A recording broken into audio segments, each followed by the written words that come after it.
सबसे बड़ी बात आप है ना, जब सीखते हो कि भाई डर्मिस लेयर, तो डर्मिस लेयर के साथ में कनेक्शन में रहता है एपिडर्मिस लेयर, हाइपोडर्मिस लेयर।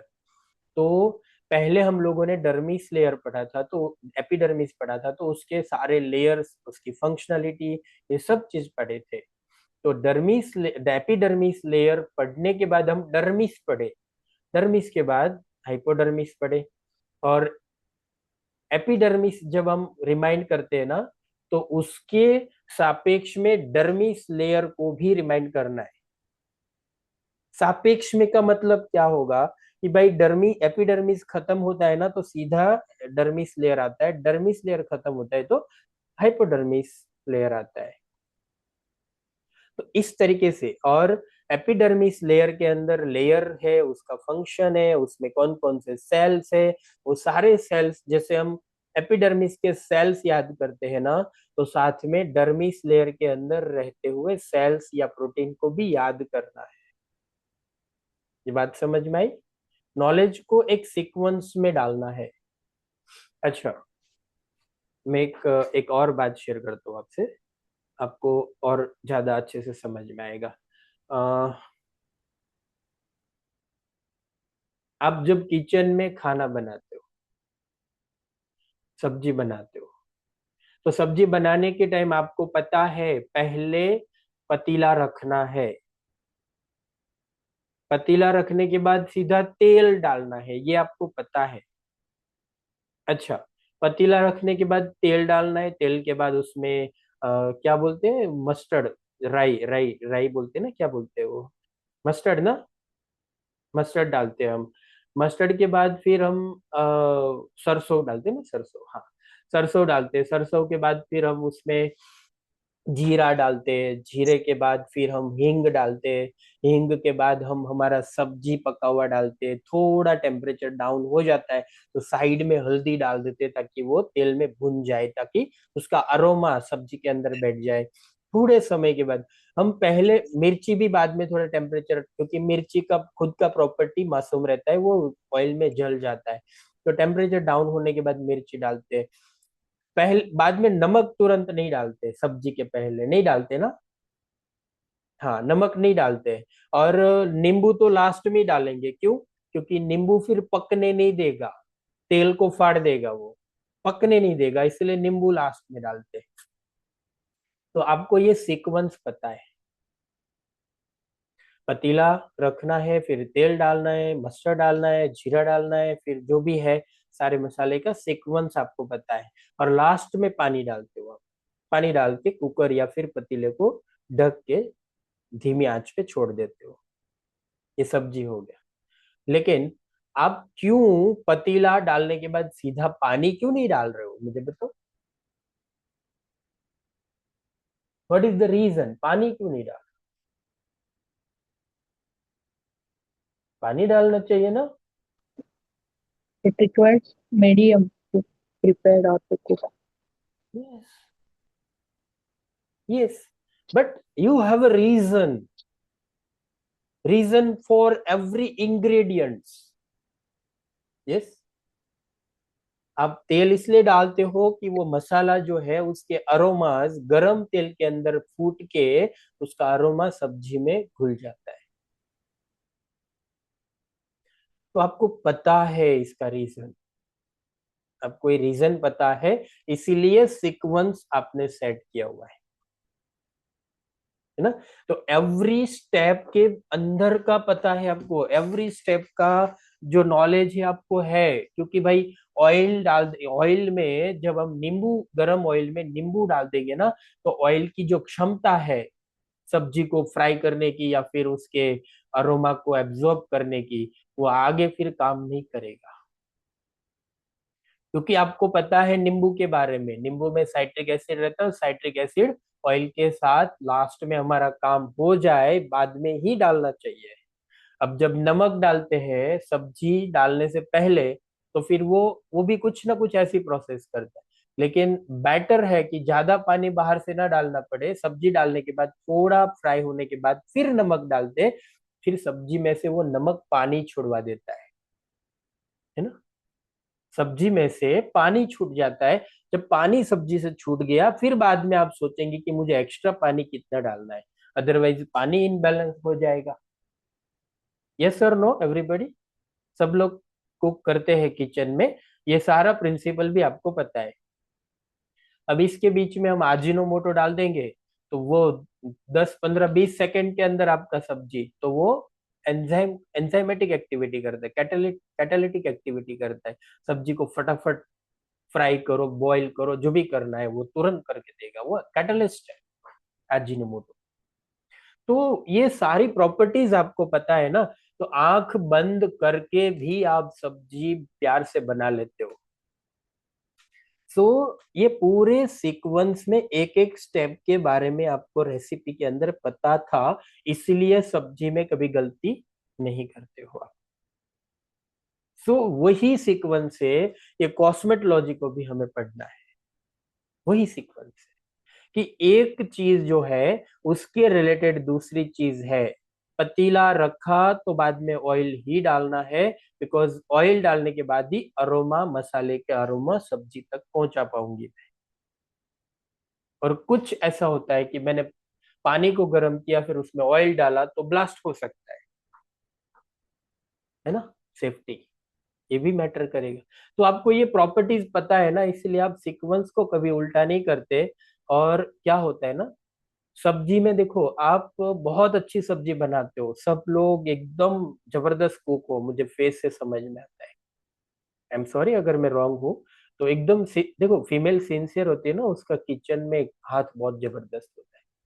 तो ये तो बाय डिफॉल्ट है। आप बहुत अच्छे से सब्जी बनाते हो, सब्जी आप आंख बंद करके सीक्वेंस के साथ पूरा सब्जी बना लेते हो। आपको कभी नमक डालने के टाइम भी माइंड में ऐसा नहीं आएगा कि ये पानी छोड़ेगा, ये वो, फिर वो हल्दी मुझे हाफ टेम्परेचर बचे तब डालना है, ये सब माइंड क्यों डालना है ना, वो माइंड में नहीं आएगा। क्यों पता है? कि आप इतने साल से बनाते हो ना, तो आपको वो ज्ञान सहज हो चुका है। आप गलती कभी करते ही नहीं हो, सहज हो चुका है वो ज्ञान, है ना। साइकिल कितने लोग चलाते हैं? साइकिल, साइकिल, हाँ, अपर्णा मैम चलाते हैं, शीतल मैम, मतलब आती तो है ना साइकिल चलाने, आती तो है ना, आती है ना। मनीषा मैम को नहीं आती है, पता है मुझे। आती है? नहीं पता है। ये ये ये तो रोज साइकिल चलाती है सुनीता मैम, जिम में, रोड पे पता नहीं। तो साइकिल हम चलाते। अ, अपर्णा मैम, लास्ट में कितने साल हो गए आपने साइकिल चलाया?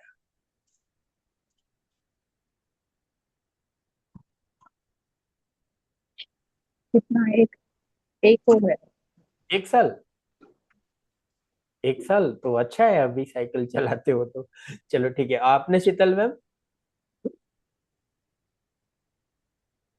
सर बचपन में चलाते थे, 7th 8th स्टैंडर्ड में। लेकिन अभी साइकिल मिलेगी तो चला लेंगे। हाँ, आराम से सर।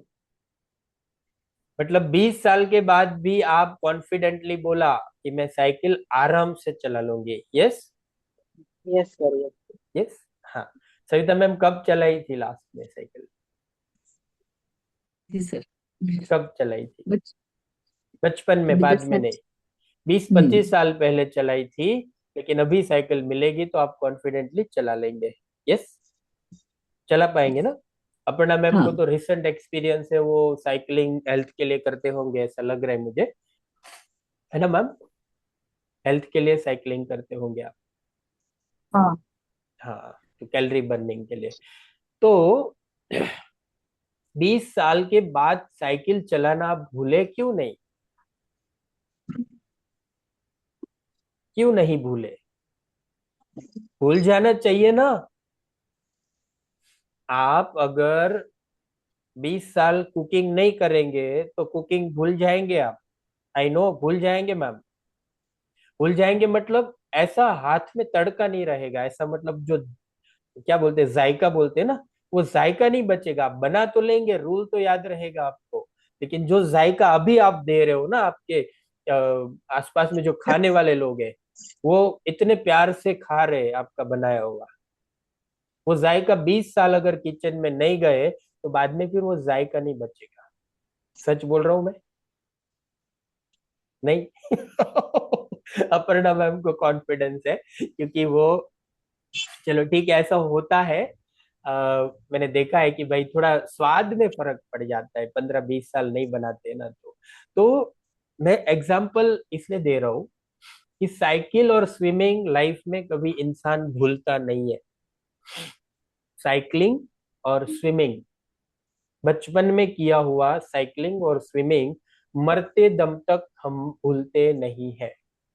क्यों पता है? ये साइकिलिंग और स्विमिंग दोनों सबकॉन्शियस माइंड का हैबिट है। जब भी से हम स्टार्ट करते हैं ना, तभी से हमारे सबकॉन्शियस माइंड में उसकी पैटर्न बन जाती है। समझ रहे हो आप?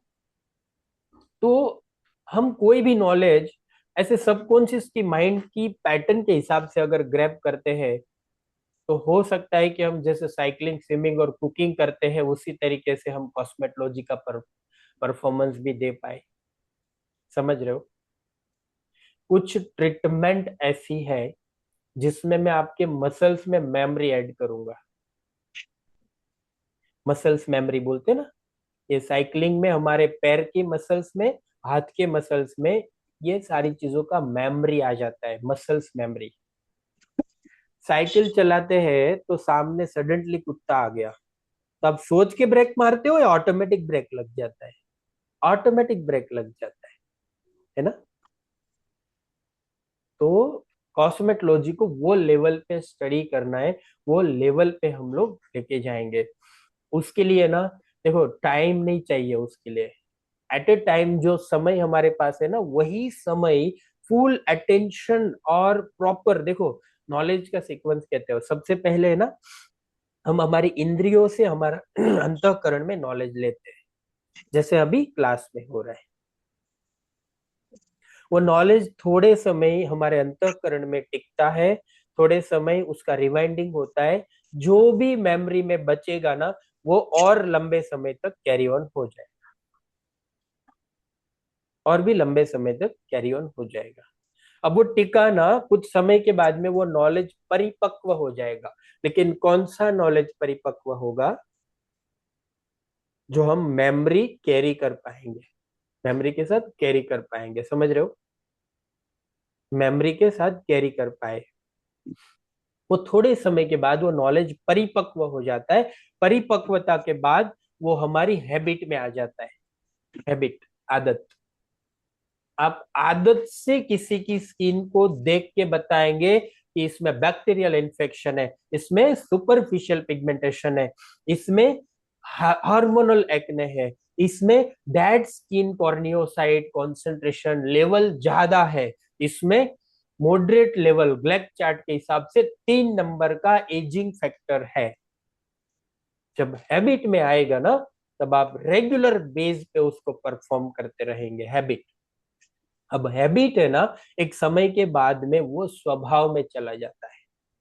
हैबिट में जो चीज है ना, एक समय के बाद में स्वभाव में चला जाता है, और स्वभाव को भी लंबे समय तक कैरी करते हैं ना, तो वो प्रकृति में चला जाता है। और हमारे यहाँ तो पूरे सब जगह पर कहावत है, प्राण और प्रकृति एक साथ जाते हैं। यस, प्राण। हम जब तक जीते हैं ना, प्रकृति में जो चीज रहती है ना, वो हमारे साथ रहती है। प्राण और प्रकृति, तो नॉलेज को प्रकृति तक लेके जाने के लिए ये सीक्वेंस होता है पूरा। लेकिन याद रखो, हमेशा याद रखो, अच्छी चीज प्रकृति तक पहुंची ना, तो आप अच्छे इंसान बनेंगे। बुरी चीज पहुंची ना प्रकृति में, तो बुरे इंसान बनेंगे। सिंपल हिसाब है। यहाँ पर हमारा कंसर्न है स्किन ट्रीटमेंट का नॉलेज को प्रकृति तक लेके जाना है, हमारी प्रकृति तक। ठीक है? तो जब प्रकृति में आ गया ना कोई भी चीज, तो साइकिल लाइफ टाइम कभी नहीं भूलेंगे हम। साइकिल, स्विमिंग, जैसे कुकिंग नहीं भूलते, वैसे कॉस्मेटोलॉजी भी नहीं भूलेंगे। क्या गोल है? हम इतनी मेहनत करते हैं, फाइनली हमारा गोल क्या है?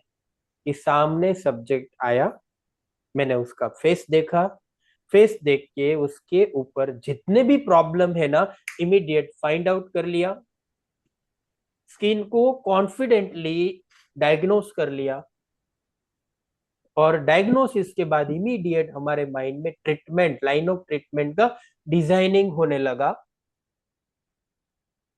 भाई 3 4 5 सिटिंग चाहिए, ये करूंगी, केमिकल पिल ग्लाइको 50 करूंगी तो 2 सिटिंग में होगा, येलो पिल करूंगी तो 1 सिटिंग में हो जाएगा, एक्ने है तो मासा पिल या सैलिसिलिक पिल के साथ ट्रीट कर दूंगी, या फिर लेजर करना पड़ेगा, या माइक्रो नीडलिंग करना पड़ेगा, माइक्रोडर्म एब्रेजन करना पड़ेगा। ये सारी चीजें इमीडिएट माइंड में आने लगी। और 6 महीने के बाद या 3 महीने के बाद आज की डेट में वो इंसान का फेस का आप विजुअलाइजेशन कर पाओ, क्या चाहिए और। 3 महीने के अंदर मुझे ये फेस ग्लो, ग्लो, वाइटनिंग जितना हो सके उतना, स्किन टाइटनिंग जितना हो सके उतना मुझे करके देना है।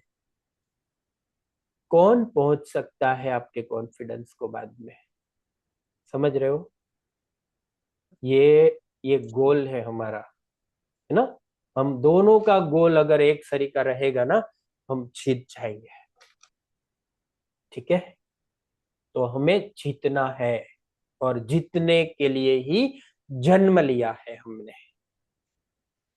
देखो पैसा गौण चीजें हैं, पैसा है ना वो तो आएगा ही आएगा। क्या बोल रहे, यस सर। क्या बोल रहे Savita ma'am? Yes sir. Yes sir. Not yes, बोलो। पैसा तो आएगा ही आएगा। क्या बोल रहे? Yes sir. Yes sir. Not not हाँ सर, ओनली पैसा यस। तो आएगा ही। हाँ। लेकिन देखो आपके बॉडी लैंग्वेज में स्माइल आ रही है, मतलब डाउट है पैसा तो अभी, आएगा सर। डाउट है अभी, आपको डाउट हो रहा है, पैसा आएगा उसके ऊपर डाउट हो रहा है। सर। अपर्णा मैम। हाँ। सर मैं कल अपने हबी को बोली हूँ कि मैं बस एक बार कॉस्मेटोलॉजिस्ट बन जाऊँ, फिर मैं ऐसी क्लासेस लूंगी जिग्नेश सर के जैसे, हाँ। बैठे बैठे पैसा कमा लूंगी, ज्यादा मेहनत करने की जरूरत नहीं भगवान करे मेरे जैसी लाइफ ना मिले आपको। नहीं सेम। मैंने भी सर से फोन पे भी बात की है। सर मुझे यस, अभी स्टाफ वर्क का सब कंटाल आ गया है, अभी मुझे खुद को करना है। यस, हाँ सीखना है, स्टूडेंट करना है अभी। Sir yes. मैंने भी वही बात की थी कल। हाँ हाँ, उसका बताया भी था हो गया आपने। सर, मेहनत करते लेकिन करते मेरा तो गोल वही है कि आप लोग है ना, सुनीता मैम कैमरा बंद मत करिएगा थोड़ी देर, हाँ। हाँ हाँ। बस, ये भाग जाती है बार बार। ये एक बच्चा है अरे ना सर हमारा, काम आ जाता है। पता है, मुझे पता है। ये बच्चा ऐसा है ना, बार बार भाग जाता है, बच्चे को मुझे बांध के रखना पड़ेगा ये। तो क्या होता है, मेरा गोल तो वही है कि आप स्किन ट्रीटमेंट तो खुद के हिसाब से तो आराम से कर लो, मतलब आप किचन में कैसे काम करते हो और आसपास का काम, किचन के काम के साथ में ही दूसरे काम आप आराम से कर लेते हो ना, ऐसे मल्टीटास्किंग होते हो आप। वैसे ही स्किन ट्रीटमेंट करते करते आप अपने स्टूडेंट को भी वो लेवल पे पढ़ाओ कि आपके नाम पे बाहर जाके फूटे हो, कि नहीं यार मनीषा मैम से ही सीखना चाहिए। छत्तीसगढ़ पूरा एक साइड और मनीषा महाकालकर पूरी एक साइड। काश ऐसा हो सर, एक दिन मेरा हो। डाउट है क्या आपको? आपको डाउट है नहीं, ये बात पे? डाउट नहीं है, ये तो एक्सेप्ट हंड्रेड करो, परसेंट है कि मैं कर एक्सेप्ट लूंगी कर सर। लो। कर लूंगी मतलब कल परसों करेंगे, अभी एक्सेप्ट करो, आप अभी एक्सेप्ट हाँ। करो। यस, मैं यस हो सर। बन ही रही, वही तैयारी कर रही हूँ मैं। तो मैं वही तो बोल रही हूँ सर कि मैं अपने फील्ड में ये इतना ज्यादा ट्रेन हो जाऊं कि ऐसी क्लासेस लो पूरे छत्तीसगढ़ में। Not only train, not only train, हाँ, नॉट ओनली ट्रेन। अब चलो आगे मेरे साथ हाथ पकड़ते हुए मैं दिखाऊंगा कि बिल्कुल ट्रेन बिल्कुल खाली नहीं, क्या और। तो पैसा तो सुनीता मैम आएगा ही आएगा। जाएगा कहाँ सर, आना ही पड़ेगा। अरे वाह, यस। जाएगा कहाँ, उसको तो आना ही पड़ेगा। अपर्णा मैम, जी सर। अपर्णा मैम, पैसे को यस लेके सर। कुछ बात बताओ ना प्लीज। पैसे के लेके बताओ ना कुछ।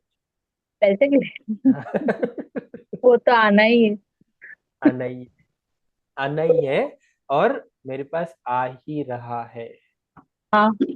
तेरे पैसे मेरे पास बहुत आ रहे हैं, मेरी हो गया। जरूरत से भी ज्यादा आ रहा। ये माइंडसेट बिठाना है।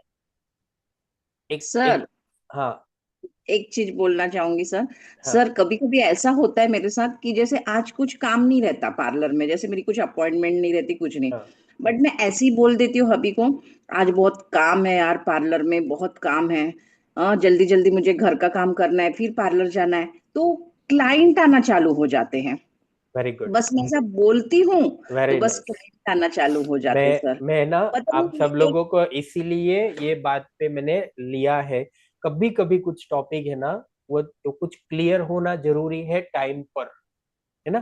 पैसे को लेके क्या होता है ना, सब लोग अच्छे से समझने की कोशिश करना। पैसा है ना, उसके पीछे नहीं भागना है ना। जैसे आमिर खान थ्री इडियट में बोलता है, एक्सेलेंसी के पीछे भागेंगे तो पैसा जख मार के आएगा, बोलता है वो। लेकिन उसको थोड़ा हम प्रैक्टिकली समझते हैं। वो तो एक डायलॉग था मूवी का, एक बोले ना कि मजा आना चाहिए, वैसा नहीं रियल में। एक प्रैक्टिस करवाता हूँ मैं अभी।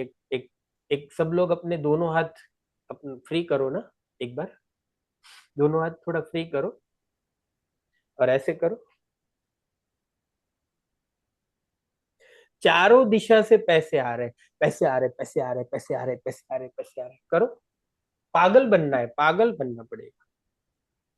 बोलो साथ में, पैसे पैसे आ रहे, पैसे। पैसे आ रहे हैं। सर इतना भी पागल नहीं बनना है सर, एकदम ज्यादा। पैसे पैसे पैसे पैसे। पैसा यस, पैसा ही, फिर रात दिन पैसा ही पैसा दिखेगा फिर पूरा। नहीं, बात वो नहीं था। बात क्या था मैं बताता हूँ अभी। किसी किसी को ये एक्सेप्टेंस में आया क्या, इस तरीके से पैसा चारों दिशा से आ सकता है? आ नहीं आया, सकता है सर। नहीं आया ना। हंसी आया, शर्म आया। आई, है ना, शर्म आई, हाँ। है ना, शर्म आई। अब ज्यादा शर्माते हो ना, कोई कोई चीज कोई देता है ना, तो वो बोले कि नहीं छोड़ो ना, इसको नहीं चाहिए। नहीं, लेकिन चाहिए चाहिए। चाहिए बोल के नहीं मिलता है, करके मिलता है। पैसे करना का पड़ता है सर, पता है। करना पड़ता नहीं है। हम्म। हमारी आदत में जो चीज है ना, वो करनी नहीं पड़ती है। हम्म। मैं एक बात मेरी लाइफ की शेयर करके, हम अपेंडिजिस के ऊपर जा रहे हैं, स्किन के। तो ये जरूरी था, इसलिए मैंने कभी कभी है ना ऐसी चीजें मैं शेयर करता रहूंगा, ताकि हम हमारा माइंड सेट में हमारे गोल को भी ब्लेंड करते रहे। तो मैं एक चीज आपको बताता हूँ। मेरा मेरा लाइफ का जर्नी है ना, ज्यादा डिटेल में नहीं बताऊंगा, लेकिन ऐसे जर्नी है कि भाई जीरो से यहाँ तक पहुंचा हूं मैं। जीरो मतलब मेरे पापा के पास खाली, हम चारों भाई बहन है, उसको पढ़ाने के अलावा और कोई पैसा नहीं था उसके पास। हम लोग प्रिविलेज है वो चीज का, एक लकी है हम चारों भाई बहन, कि उसने खुद के लिए मकान या खुद के लिए लग्जरी का नहीं सोचा। और जो भी उसका इनकम था ना, हम सब पे पढ़ाने के ऊपर ही खर्च कर दिया। जब हम 50% सक्सेस तक पहुंच गए ना, तो उसने खुद की लाइफ छोड़ दी। बस उसको कॉन्फिडेंस आ गया कि जो चाहिए था मिल गया हमारे मेरे चारों बच्चों में, अब मैं जा रहा हूँ।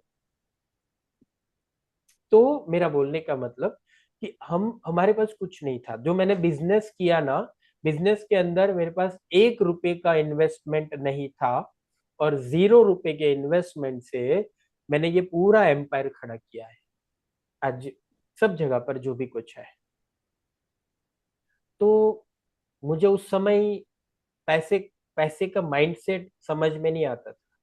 लेकिन ये है ना, बोलते हैं ना, जरूरत, जरूरत, जरूरत था। तो इसीलिए पैसे को कभी नकारना सीखा ही नहीं, पैसे को कभी नकारना सीखा ही नहीं। लेकिन माइंड में बचपन से पापा लोगों ने ऐसा डाला था कि ज्ञान से पैसे आते हैं, शॉर्टकट कुछ नहीं होता है। तो जहां पढ़ाई की ना, वहां गोल्ड मेडल लाया। इतनी पढ़ाई की, जो सिलेबस था ना उससे ज्यादा स्टडी किया, एक्स्ट्रा नॉलेज ग्रैब करने की कोशिश की। उस समय नहीं पता था कि भाई सब चीज नॉलेज के लिए टाइम वेस्ट मत कर, कुछ प्लानिंग कर। लेकिन वो पागलपंती में वो नॉलेज ही इतना आया, इतना आया। जब वो मार्केट में परफॉर्म करने का समय आया ना, उस समय वो सारा नॉलेज मुझे सपोर्ट करता गया। सरस्वती बोलते हैं ना, वो सरस्वती मुझे चारों दिशा से सपोर्ट करती गई। और जो भी कुछ काम कर रहे थे ना, सब जगह पर वैल्यू और पैसा दोनों चीज मिलने लगा। समझ रहे हो? यस। मेरे पास 2017 में फैक्ट्री हुआ मैन्युफैक्चरिंग का, लेकिन मैं 2012 से लोगों को बोलता हूँ कि मेरे पास खुद का मैन्युफैक्चरिंग है। समझ रहे हो? बात समझ रहे हो? ज्यादा पूछे तो उसका नहीं सुनता था मैं, कहाँ है क्या है वो नहीं सुनता था मैं, बस है, मेरे पास है। और शायद मैं 10 लाख बार बोल चुका था वो बात 17 में मैन्युफैक्चरिंग। फिर बाद में लॉकडाउन के समय भी दिक्कत बहुत आया, वापस अफर्मेशन मैनिफेस्टेशन माइंड में ऑटोमेटिक आने लगा। मेरे पास सूरत में ही मैन्युफैक्चरिंग है, सूरत में मेरा मैन्युफैक्चरिंग है, इधर ही बनाता हूँ, इधर ही बनता है, इधर ही बनता है, इधर ही बनता है। ये अभी रिसेंटली फैक्ट्री का कमीशनिंग का काम चल रहा है, लाइसेंस लेने का फर्स्ट स्टेप खत्म हुआ है, सेकेंड स्टेप में अभी प्रोसेस चल रहा है। शायद 10 से 15 दिन में इधर भी मैन्युफैक्चरिंग स्टार्ट हो जाएगा। समझ रहे हो आप? मुझे मैं ना बहुत इंट्रोवर्ट पर्सनालिटी हूँ, इंट्रोवर्ट। आप नहीं देख पाएंगे मेरे अंदर इंट्रोवर्टिसिटी है, नहीं देख पाएंगे आप। मैं थाउजेंड्स ऑफ लोगों के सामने बोलता हूँ और परफॉर्मेंस से बोलता हूँ। मनीषा मैम ने देखा है मुझे, यस सर। मैं कॉन्फिडेंस से बोलता हूँ। चाहूँ तो रुलाऊं, चाहूँ तो हंसाऊं, चाहूँ तो मोटिवेट करूँ, चाहूँ तो डोपामाइन बूस्ट करूँ, चाहूँ तो खुश करूँ। वो परफॉर्मेंस से मैं आज परफॉर्म कर रहा हूँ लोगों के साथ। लेकिन मैं खुद इंट्रोवर्ट हूँ, एक गांव में खुले पैर घूमने वाला, मिट्टी में खेलने वाला लड़का कभी ये परफॉर्मेंस तक पहुंच पाएगा, वो मैं खुद भी नहीं सोच सकता था। लेकिन जब नहीं था ना, तभी मेरे दोस्तों को मैं बोलता था, फ्रेंड लोगों को, कि मैं ना बड़ा होके ना ये ऐसे परफॉर्म करूंगा। टॉपिक क्या था वो भी पता नहीं था, और कभी कभी झूठ भी बोलता था कि मैं कॉलेज में ना इवेंट को मैंने पूरा होस्ट किया, इवेंट में मैंने स्पीच दिया और लोगों ने बहुत तालियां बजाई। खुद भी अंदर सोचता था, सपने देखता था। अब एक इंट्रोवर्ट पर्सन, दो लोग बात कर रहे, तीसरा इंसान आया ना तो मेरी बोलती बंद होती थी। आज हजारों लोगों के बीच में मैं बोलता हूँ। तो ये मैंने एग्जांपल इसीलिए शेयर किया कि हमें ना जो बनना चाहते हैं ना, वो अभी से बोलना चालू करना है, विचारना चालू करना है, महसूस करना चालू करना है। ये ये सब जगह पर ये रूल लागू पड़ता है। हस्बैंड के प्यार को अट्रैक्ट करना है, तभी ये रूल लागू पड़ता है। हस्बैंड से कुछ निकलवाना है पॉकेट से, तो भी ये रूल लागू पड़ता है। लाइफ में कुछ बड़ा बनना है, खुद को बड़ा देखना है, कहाँ से हो जाएगा ना पता नहीं चलेगा, फिर आप खुद शॉक हो जाएंगे, ये कहाँ से हो गया, ये हो जाएगा, बस माइंड को रेडी करो उसके लिए। ठीक है? पैसा, पैसे को लेके ना कोई भी तरीके से पैसा है ना उसको नकारना नहीं है, और पैसे के ऊपर विवेचना भी नहीं करनी है, क्रिटिसाइज नहीं करना है पैसे को। तो हमेशा याद रखना है, पैसे को इतना प्यार भी नहीं कर रहा है, लेकिन उसको अवॉइड नहीं करना है कभी। प्यार सरस्वती को करेंगे ना, तो लक्ष्मी जी का प्यार ऑटोमेटिक हमारे ऊपर बरसता है। तो ये मेरी लाइफ की जर्नी है कि सरस्वती जी को हमेशा प्यार किया ना, तो फिर हुआ जो भी हुआ। ठीक है? सर डन है? एक आपके लिए हाँ। क्लैपिंग करूंगी सर, उठ के क्लैपिंग करूंगी नहीं आपके नहीं नहीं लिए। नहीं नहीं नहीं नहीं नहीं, ऐसा मत करिए, नहीं नहीं प्लीज ऐसा मत करिए, आपके अभी कारण देखो। सर, मैं सुनो ना सर, आपके कारण मेरी आंख में आंसू आ गए। अरे नहीं मनीषा मैम, ऐसा मत करिए, प्लीज मत करिए, ऐसा नहीं करिए ना प्लीज। आपने मनीषा मुझे मैम, बहुत अच्छे से ट्रीट किए सर, मैं बहुत प्रॉब्लम में थी तो भी आप मुझे बहुत अच्छे से समझाए हो। मैं समझती हूँ आपने जो मुझे समझाए, एक समय में मैं रोती थी, आप मुझे समझाए थे सर। मुझे इतना कॉन्फिडेंस नहीं था कि मैं कुछ कर सकूं, बट आज मैं बहुत लकी हूँ कि मुझे आप जैसे सर मिले। एक्सेप्ट करो, आज की प्रतिष्ठा मिली है, आज का कॉन्फिडेंस मिला है, वो चीज को एक्सेप्ट करो, और भी आगे बढ़ो, और भी आगे बढ़ना है। और मैं हमेशा साथ में हूँ, निश्चिंत रहो, हमेशा साथ में हूँ। रिलैक्स हो जाओ प्लीज मैम, रिलैक्स हो जाओ।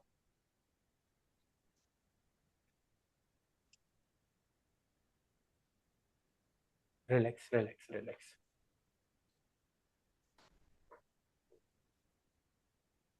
और ऐसे ही आगे तो बढ़ते हैं हम, ऐसे ही आगे बढ़ते हैं ना मैम। ये तो बहुत नेचुरल चीज है, बहुत सहज चीज है ये। ऐसे ही हम आगे बढ़ते हैं, है ना। तो ये चीज को आप वैल्यू कर रहे हो, उसके लिए बहुत सारा ग्रेटिट्यूड। लेकिन आप है ना, ये सब चीजों को कैरी ऑन रखो, कंटिन्यू रखो, ताकि वापस वो सिचुएशन में हम ना जाए। और हमारी लाइफ की जर्नी है ना ऐसे ही चलती है। मैं ना नेक्स्ट आपको एक अलेक्जेंडर का स्टोरी सुनाऊंगा, जब भी नेक्स्ट याद कुछ दिनों में मुझे याद आएगा। तो अलेक्जेंडर का स्टोरी शायद आपकी लाइफ में ना सीरियसली एक बड़ा चेंज देगा, एक बहुत बड़ा चेंज देगा। मेरी लाइफ में दिया था, मेरी लाइफ में एक बड़ा चेंज दिया था वो अलेक्जेंडर की स्टोरी। छोटी सी स्टोरी है, तो मैं कभी आपको वो स्टोरी भी बताऊंगा, ताकि हमारी लाइफ की जर्नी में है ना बहुत जगह पर, मनीषा मैम, बहुत जगह पर हमारी है ना इमोशन, है ना इमोशन हमें बहुत जगह पर रोकती है। सॉरी, इधर हमारा अनाहत चक्र है ना बहुत जगह पर हमारे विकास को, हमारे गोल तक पहुंचने में रोड़ा आता है, रोड़ा। तो हमारी परवरिश ऐसी होती है कि हमारी इमोशनल इंटेलिजेंसी इतना परफॉर्म नहीं कर सकती है। इमोशनल इंटेलिजेंसी, हम इंटेलिजेंट जरूर होते हैं, लेकिन इमोशनली हमारा इक्यू है ना, इमोशनल क्वोशंट काफी डाउन रहता है। उसके कारण हम कितने भी इंटेलिजेंट रहे, हमारी बुद्धि का विकास, बुद्धि का उपयोग हम प्रॉपर नहीं कर सकते। तो वो चीज को समझने के लिए वो अलेक्जेंडर का स्टोरी मैं हमेशा बोलता हूँ। शायद मैंने बोला था राजनांदगांव के क्लास में, आपको अगर याद रहे हो तो कनेक्ट कर लेना। और वही अलेक्जेंडर की स्टोरी है ना, हमारे लाइन ऑफ ट्रीटमेंट डिजाइन करने के साथ में मेमोरी टैगिंग में मैंने उसको कनेक्ट किया है। दो फायदा हो गया उससे। एक तो स्किन ट्रीटमेंट, हम स्किन ट्रीटमेंट का जर्नी, एक्सफोलिएशन, नरिशमेंट और सूदिंग का स्टेप जो है वो सीखेंगे। और साथ में लाइफ में इमोशन को कैसे बैलेंस करना वो भी सीखेंगे।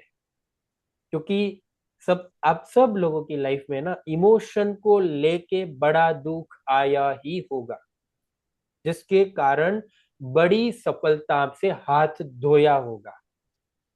समझ रहे हो। लेकिन वही इमोशन को बैलेंस करते हुए कैसे हम अपने आप को नरिश कर सकते हैं। ठीक है, इमोशनल बैलेंस बहुत जरूरी है। बहुत बड़ा बहुत नुकसान जरूरी होता है, है। बहुत जरूरी है। अपर्णा मैम देखो, हमारे सीनियर है, और उसकी एक एक शब्द में ताकत रहेगी। पर मैं इमोशनल, सीनियर नहीं हूँ। नहीं नहीं मैम, प्लीज आप मेंटोर करिए, ये सोशलिज्म में हम सबको मेंटोर करिएगा आप। क्योंकि आपके लाइफ में जो एक्सपीरियंस है ना, हम सबको काम में कहीं ना कहीं आएगा। मैडम ने क्या बोला, इमोशनल बैलेंस लाइफ में बहुत जरूरी है। बाद में क्या बोला मैम आपने, तो बहुत बड़ा नुकसान होता है। बहुत बड़ा नुकसान झेलना पड़ता है। सही है हम सर। हम सब लोग मतलब वो, स्टार्ट छोटी छोटी चीजों से होता है, समझ में यस भी नहीं आता, यस और बाद में एकदम सब ये यस, हो जाता बस ये ही बात है कि वो जो स्टार्ट है ना इमोशनल ट्रैप का स्टार्टअप, वो स्टार्टअप को अगर हम पहचान लेंगे ना, तो बड़े लेवल पे हम डंप नहीं होंगे। तो वही है इमोशनल इंटेलिजेंसी। ताकि हमें पता है कि भाई ये होने वाला है, उसके बाद तो ये इसका सीक्वेंस यहाँ तक पहुंच जाएगा, फिर वो ट्रैप से मैं बाहर नहीं निकल पाऊंगी। फिर पता है, न्यूरोलिंग्विस्टिक प्रोग्रामिंग ये बोलता है कि इमोशनल ड्रम डंप हो जाते हैं ना हम, उसके बाद में लाइफ में ना गोल्स, वो सब चीजों का वैल्यू नहीं रहता है। और बहुत ज्यादा डंप हुए ना, तो जीवन का भी वैल्यू नहीं रहता है।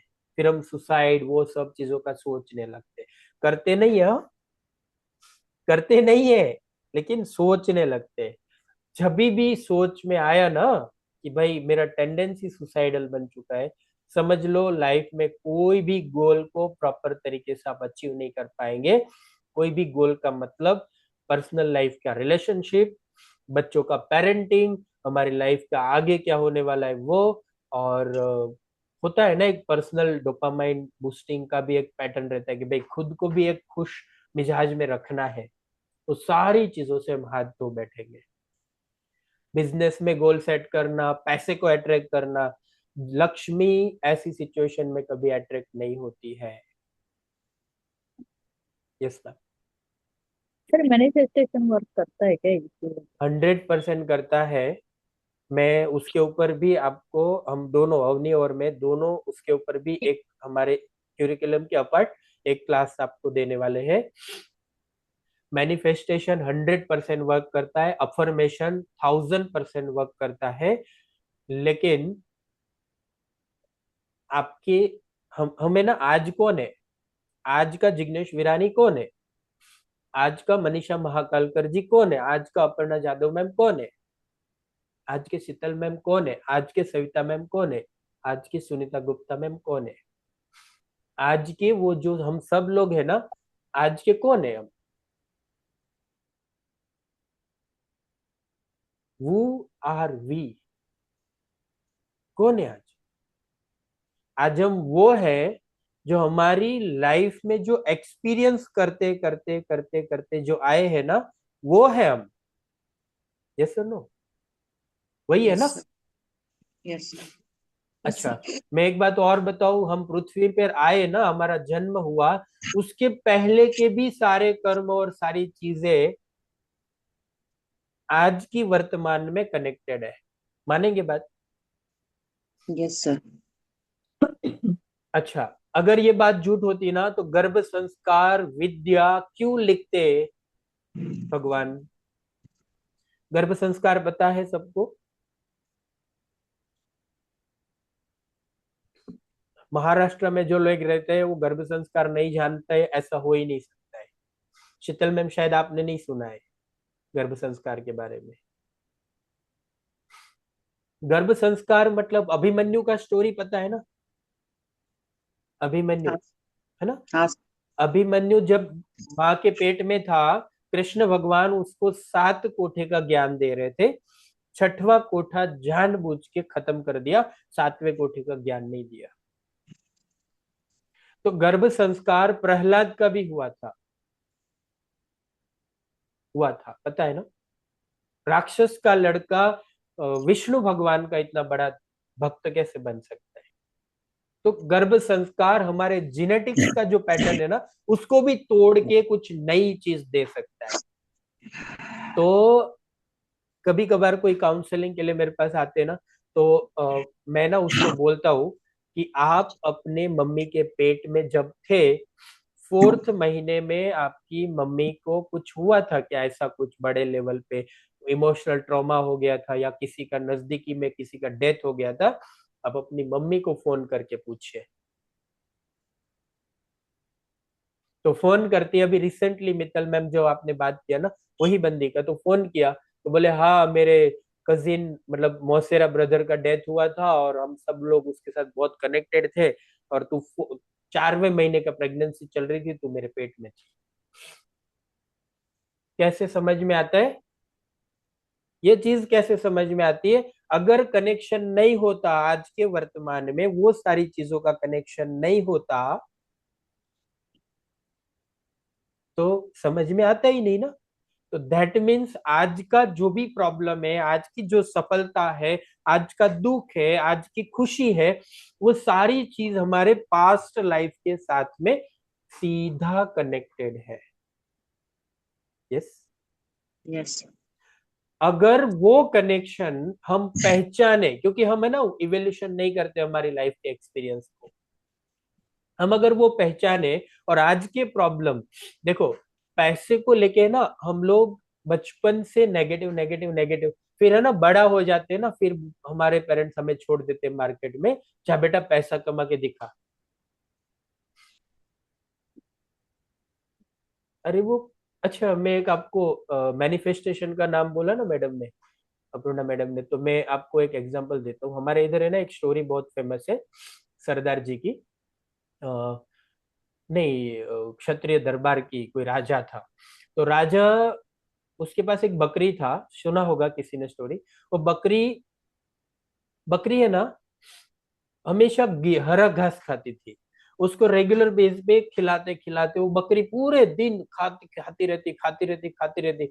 और वो राजा बोला पूरे राज्य में ये बकरी का पेट पूरा भर जाए और बाद में वो खाना ना मांगे ना, ऐसा करके दो।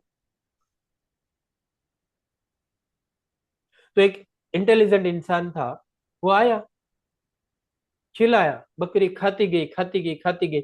बाद में वो बंदे ने बोला कि राजा, ये बकरी और मुझे एक रूम में प्राइवेट स्पेस दो मुझे, 1 घंटे का।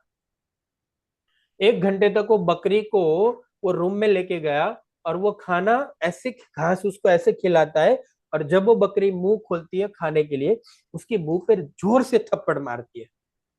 जोर से थप्पड़, जब भी खाना देता है बकरी खाने आती है मारता है, खाना देता है बकरी खाने आती है मारता है, खाना देता है। तो ये से कंटिन्यूअसली 1 घंटे तक किया। फिर बोले राजा ठीक है, अब मैं बाहर आ सकता हूँ। पूरे दरबार के अंदर वो बकरी को हरा घास खाने दिया। बकरी ने खाया होगा? नहीं ना। नहीं। बकरी बकरी का पेट फुल हो गया, ऐसा राजा ने अनाउंस कर दिया, और ये इंटेलिजेंट इंसान को मैं इनाम देता हूँ। क्या हुआ? यही होता है ना हमारे साथ। हमारे साथ यही होता है। बचपन में मूवी देखा, हीरो गरीब है लेकिन वो अच्छा इंसान है, विलन बहुत पैसे वाला है लेकिन वो बुरा इंसान है। हमारे गांव में कोई रिसेंटली पैसा वाला बनाना तो हम सोचते हैं कि वो गलत काम करके पैसा कमाया है, वो अच्छा इंसान नहीं है। वही सोचते, वही बोलते, हम वही बोलते हैं कि उसके लड़के लड़के के संस्कार भी अच्छे नहीं है। क्यों? क्योंकि वो पैसा वाला है। बचपन में थाउजेंड्स ऑफ मूवी देखे हम लोगों ने। पैसे वाले अच्छे इंसान नहीं होते, और हीरो बहुत अच्छा इंसान होता है लेकिन वो गरीब होता है।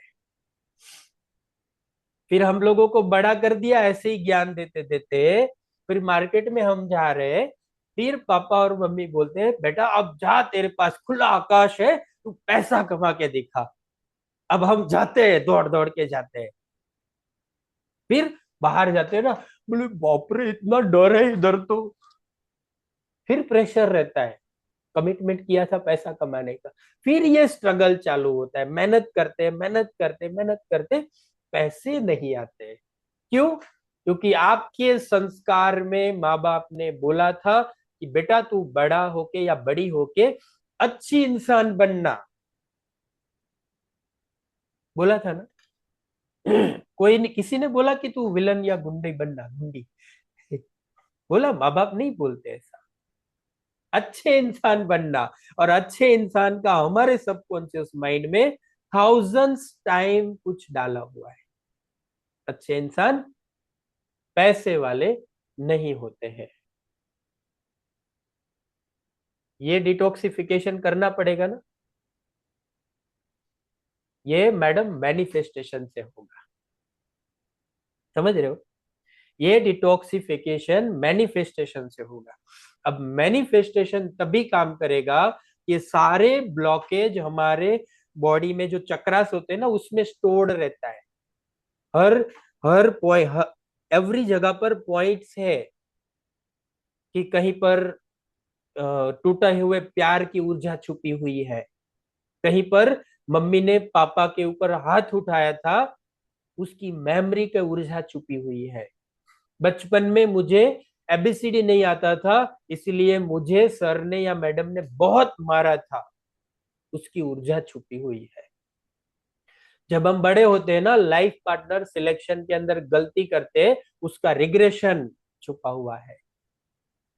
बच्चे फेल हो जाते हैं, उसका भी बॉडी में कहीं ना कहीं अलग अलग जगह पर वो सारे ब्लॉकेजेस, ऊर्जा के ब्लॉकेजेस छुपे हुए होते हैं। वो सारी चीज को जब तक हम निकालेंगे नहीं, तब तक हमारा अफर्मेशन काम नहीं करेगा, हमारा मैनिफेस्टेशन काम नहीं करेगा। हमारे चक्रस की ऊर्जा जब तक हम बैलेंस ना करें, तब तक हमारी कोई भी चीज, कोई भी गोल या फिर कुछ भी मतलब प्लानिंग के साथ काम करते, वो कोई चीज काम नहीं करता है। क्योंकि भगवान ने हमें वही बोल के भेजा है कि तू अष्ट लक्ष्मी नवनिधि का मालिक बनने के लिए मैं पृथ्वी पर भेजता हूं। लेकिन पृथ्वी के ऊपर आने के बाद हमें ऐसी बहुत सारे डाइवर्जन मिल जाते हैं, जिसके कारण हम लोग अष्ट लक्ष्मी नवनिधि का मालिक नहीं बन सकते। तो भगवान मां प्रकृति ऐसा बोलती है कि आप सारी प्रतिष्ठा और सुख के मालिक हो, लेकिन इस सोशल इंजीनियरिंग में ये समाज ने आपकी ये सारी चीजों के ऊपर कब्जा करके रखा है, इनलीगल कब्जा। वो कब्जे को छुड़वाने के लिए कहीं ना कहीं कभी ना कभी कोई एक लाइफ के पॉइंट पे रुक के ये सारी चीजों को डिटॉक्स करना पड़ेगा। यस, और हम ये चीज करेंगे, 100% करेंगे। और आज इतने समय के बाद आप सब लोगों के बारे में कुछ ना कुछ ब्लॉकेजेस में आइडेंटिफाई कर पाया हूं, है ना। जब समझ में आएगा, जब हम मेडिटेशन करेंगे ना, ये सारी चीज हम लोग उसके ऊपर काम करेंगे और सबका काउंसलिंग भी होगा, तो उस समय 50% से ज्यादा चीज मैं ही आपको बताऊंगा कि मैडम इतने साल पहले आपका ये हुआ था ना, वो मेमोरी को आप बोर्ड पे लाओ और उसको इस तरीके से हम रिमूव करेंगे। लव फेलियर, अर्ली एज में लव फेलियर, मैच्योर एज में लव फेलियर, फिर रिलेशनशिप, है ना, ये सारी बहुत सारी चीजें हैं। देखो, मैं लास्ट बात एक शेयर करता हूँ, क्योंकि ये सब चीजों में ना बहुत टाइम जाएगा। तो एक लास्ट बात शेयर करता हूँ। अगर किसी कोई है ना ये चीज को कोरिलेट करता है ना, तो एग्री करना। लाइफ में बाहर दिखने के लिए बहुत कुछ अच्छा लग रहा है, हस्बैंड बहुत अच्छे से बिहेव कर रहे, केयर कर रहे, घर में सब कुछ है, सेटिस्फाइड एटमोसफियर है, फिर भी कहीं ना कहीं है ना हम हमारे अंदर एक अधूरापन हमें बहुत सारे समय खाए जाता है ना शीतल मैम, मनीषा मैम। ये ये एक चीज का अनुभव हमें, और उसका उसका रीजन हमें नहीं समझ में आता है। यस और नो, यस सर, है सब ना। कुछ है, सब है, सब चारों सब, साइड का है, फिर भी इसीलिए तो सबसे नंबर 1 पे आपका नाम बोला मैं, क्योंकि मैं अभी जानता हूँ थोड़ा थोड़ा आपको। ये देखो सविता मैम, खतरनाक है खोपड़ी। खतरनाक खोपड़ी है, लातूर की डॉन है वो।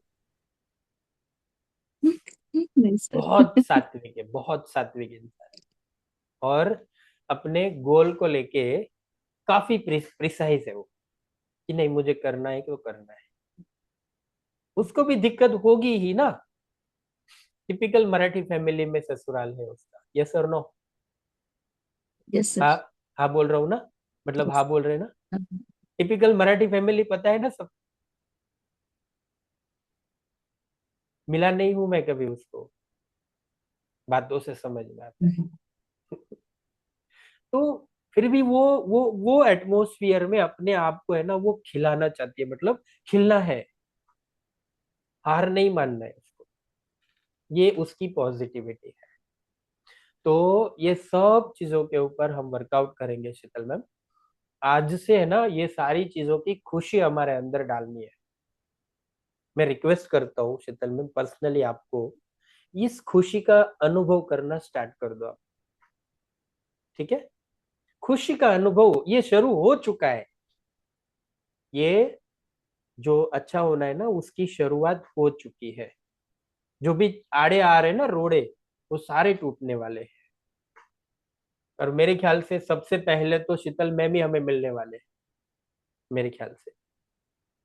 हम सब लोग है ना, उसमें से सबसे पहले शीतल मैम मिलने वाले, अवनी के साथ बैठने वाले वो, अलग से 1-2 घंटे का समय लेके आना आप। तो ये ना हम सब लोग है ना, देखो इस यूनिवर्स का एक पैटर्न है, मैनिफेस्टेशन, अफर्मेशन, वो सब चीज है ना, वो हम मैनिपुलेशन के साथ में वो पैटर्न डिजाइन करने के लिए करते हैं। यूनिवर्स का पैटर्न होता है, वही लोग क्योंकि होता है ना, यदा यदा धर्मस्व ग्लानिर्भवति भारत, कृष्ण ने बोला है गीता में कि जब जब इस पृथ्वी के ऊपर धर्म की ग्लानि होना चालू होता है ना, तब तब मैं जन्म लेता हूँ। तब इस पृथ्वी पे इस समय में 2026 में इससे ज्यादा धर्म की ग्लानि हो सकती है क्या? महाभारत के समय भी सूरज ढलने के बाद कुरुक्षेत्र में युद्ध रुकता था, प्रकृति के साथ उसका टाइमिंग चलता था। आज वो रूल नहीं है। मतलब महाभारत, अगर कृष्ण भगवान को लगा कि धर्म की ग्लानि हो चुकी है, उसने जन्म लिया, तो आज उसको जल्दी उसको 10 रूप में जन्म लेना चाहिए। एक्चुअली ऐसा नहीं है कि वो फिजिकली नहीं आते। हम सब लोगों के अंदर वो भगवान ने वो रूल बिठाया है कि जब जब हमारे चक्रास में, इमोशन में, हमारे ब्रेन में या फिर हमारे सूक्ष्म शरीर के अंदर ग्लानि बढ़ती जाती है ना, ग्लानि, दुख की पराकाष्ठा बढ़ती जाती है ना, तभी हमारे अंदर एक तीव्र इच्छा होती है कि ये सब चीजों से मैं थोड़ी बाहर निकल जाऊं, है ना। ये तीव्र इच्छा के कारण हमारी लाइफ में ऐसे इंसिडेंट्स बनते हैं, कोई ना कोई रूप से हम ऐसी जगह पर भिड़ जाते हैं ताकि उस जगह से हमारे प्रॉब्लम्स के सॉल्यूशन होना चालू हो जाए। इस यूनिवर्स बहुत खतरनाक है। शायद हम सब लोग इसलिए मिले हैं, मैं भी आपको, कोई ना कोई रीजन है उसमें। कोई कोई भी किसी को ऐसे ही नहीं मिलता है, और कोई घटना विदाउट रीजन हमारे साथ नहीं होती है। हम लीजर टाइम में जब बैठेंगे ना मिलके, उस समय में कुछ ये सब चीजों की बातें बताऊंगा। कुछ नंबर्स होते हैं हमारे पास आते हैं, कुछ घटनाएं हमारे पास आती है, कुछ प्लेसेस हमारे सामने आते हैं, कुछ सिचुएशन हमारे सामने घटती है। तो कोई रीजन, कोई किसी के साथ दोस्ती होता है, कोई भी चीज, हस्बैंड भी आपको जो मिला है ना, आप कनेक्टिविटी फाइंड करेंगे ना, आपको समझ में आएगा कि ये रीजन से मिला है। बिकॉज सी, हम ये सब चीजों में ज्यादा कॉन्फिडेंट नहीं रहते, लेकिन मैंने तो कोरिलेट किया है ये सब चीजों को बहुत, क्योंकि मेरा मेमोरी शार्प है। 2-2.5 साल की उम्र की मेमोरी भी है मेरे पास।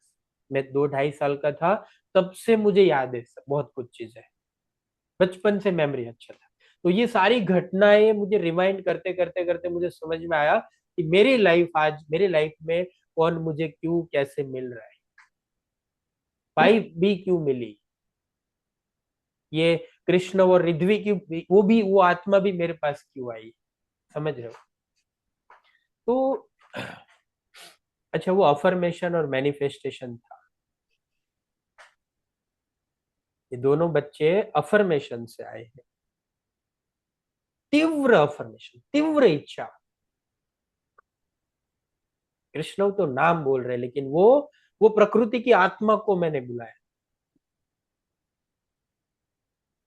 मुझे नहीं पता है इसमें ये सब चीजों में कितनी सच्चाई है, लेकिन मुझे इतना पता है कि मैंने जो सोचा था ना, वो मुझे मिल गया है।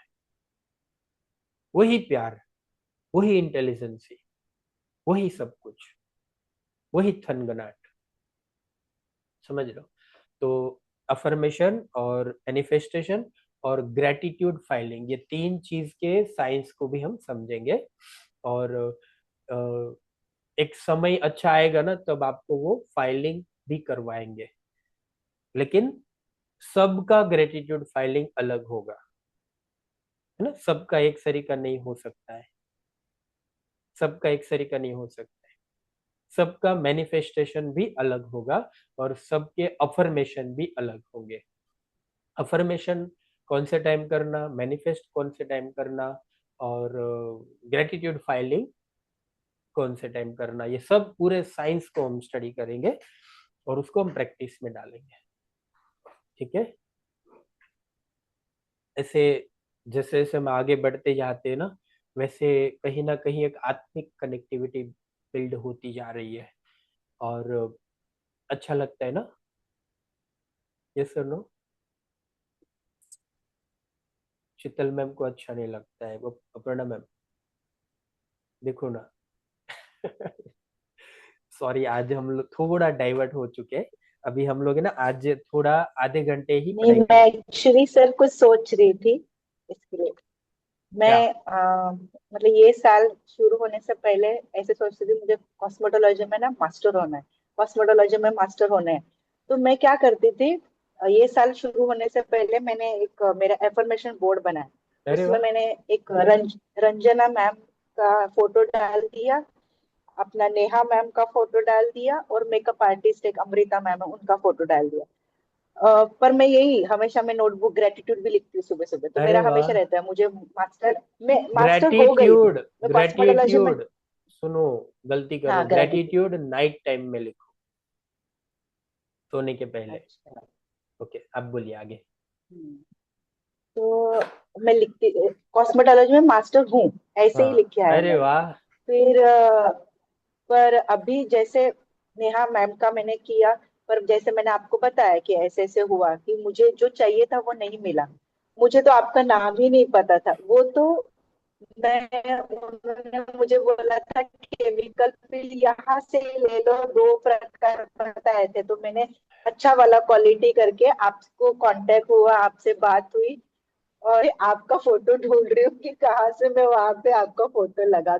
मतलब वो अपने आप हो गया कि मुझे मास्टर होना है, तो फिर आप ही के साथ में मैं जुड़ गई, आप ही के साथ में मैं क्लासेस कर रही हूँ। नहीं तो मैं बहुत सारे ऐसे ढूंढ रही थी, पुणे में, मुंबई में, मैं कहा, पता नहीं चलता है ना सर कि मुझे कितना डीपली कौन सिखाएगा। और ये नेहा मैम का भी है, और जो रंजना मैम का नाम लिया है ना, उनको, उन लोग रंजना, प्रॉपर ब्यूटिशियन है मतलब। रंजना मैम मेरे ही रंजना, स्टूडेंट है, अच्छा। हाँ हाँ हाँ। तो थाने में उनका भी कोपरी मैंने में। जब भी, yes yes sir, yes sir, उनसे भी मेरी बात हो गई थी दिसंबर मंथ में। तो उन्होंने भी कोर्सेस लेते हैं, पर उनका कोर्स क्या है, ब्यूटिशियन के रिलेटेड है। तो मैंने ये काम सर 12 महीने किए हैं, फेशियल मसाज ये वो सब। मुझे कॉस्मेटोलॉजी मतलब अभी जो मुझे जो चाहिए ना, जो आपसे मिल रहा है मुझे वो सीखना था। मेरे मतलब मेरा दिमाग मुझे किसी को नहीं मतलब बोलते हैं ना, समझा नहीं पा रही थी, तो मुझे क्या, जैसे मैंने आपको उस दिन भी बात की कि मुझे ये करना है वो करना है, शायद आपने शायद पकड़ ली कि हाँ मैम को क्या चाहिए, मुझे पता चला है तभी। तो वो डिप्लोमा कोर्स भी मेरे दिमाग में था, करूँ कि नहीं करूँ, करूँ कि नहीं करूँ, पर वो ट्रैक पे आ गए कि नहीं, और मुझे जो चाहिए था वो मिल गया है, और मैं आगे बढ़ूंगी उसके ये साथ, तो मतलब अफर्मेशन। हाँ। तो मतलब वो ये मेरे अभी दिमाग में वही चालू था कि वो था, और मुझे ऐसे लग रहा था, पता नहीं है, मैं सोच रही हूँ वो हो नहीं रहा है, मैं इतना तो लिख रही हूँ, मैं इतना तो कर रही हूँ, रोज तो बोल रही हूँ, फिर हो क्यों नहीं रहा है। पर अभी जैसे जैसे आप बोल रहे हो, हाँ सही है, तो एक्चुअली मैं कर रही थी, बोल रही थी, वो हो रहा है। देखो अपर्णा मैम, ये इसका प्रूफ दे रहा हूं मैं, प्रूफ दे रहा हूँ जो आपने सवाल पूछा था। हम तो पहचानते नहीं थे, शायद हम लोग दिसंबर में या जनवरी में बात हुआ था हमारा। मैं केमिकल पे जनवरी में जनवरी में जैसे बात मैं हुआ। कोर्स खत्म हुआ वैसे। तो बिफोर जनवरी उसने वो अफर्मेशन किया था, जानते तो नहीं थे हम। तो वो डिप्लोमा कॉस्मेटोलॉजी का, अब उसके पास कोई रोड मैप नहीं था, और हम्म। जो थे उसके पास उसको क्वालिटी समझ में नहीं आ रही थी कि भाई यहाँ पर मुझे करना या नहीं करना। तो कुछ रोड मैप नहीं होने के बावजूद भी वो मैडम यहाँ पर है, मतलब रास्ते बन जाते हैं। हमारे अफर्मेशन के अंदर पावर रहता है ना, तो रास्ते, इंटेंस तीव्र इच्छा, तो वो रास्ते बन जाते हैं। जो भी मांगते हैं ना, इस यूनिवर्स से मिलता है।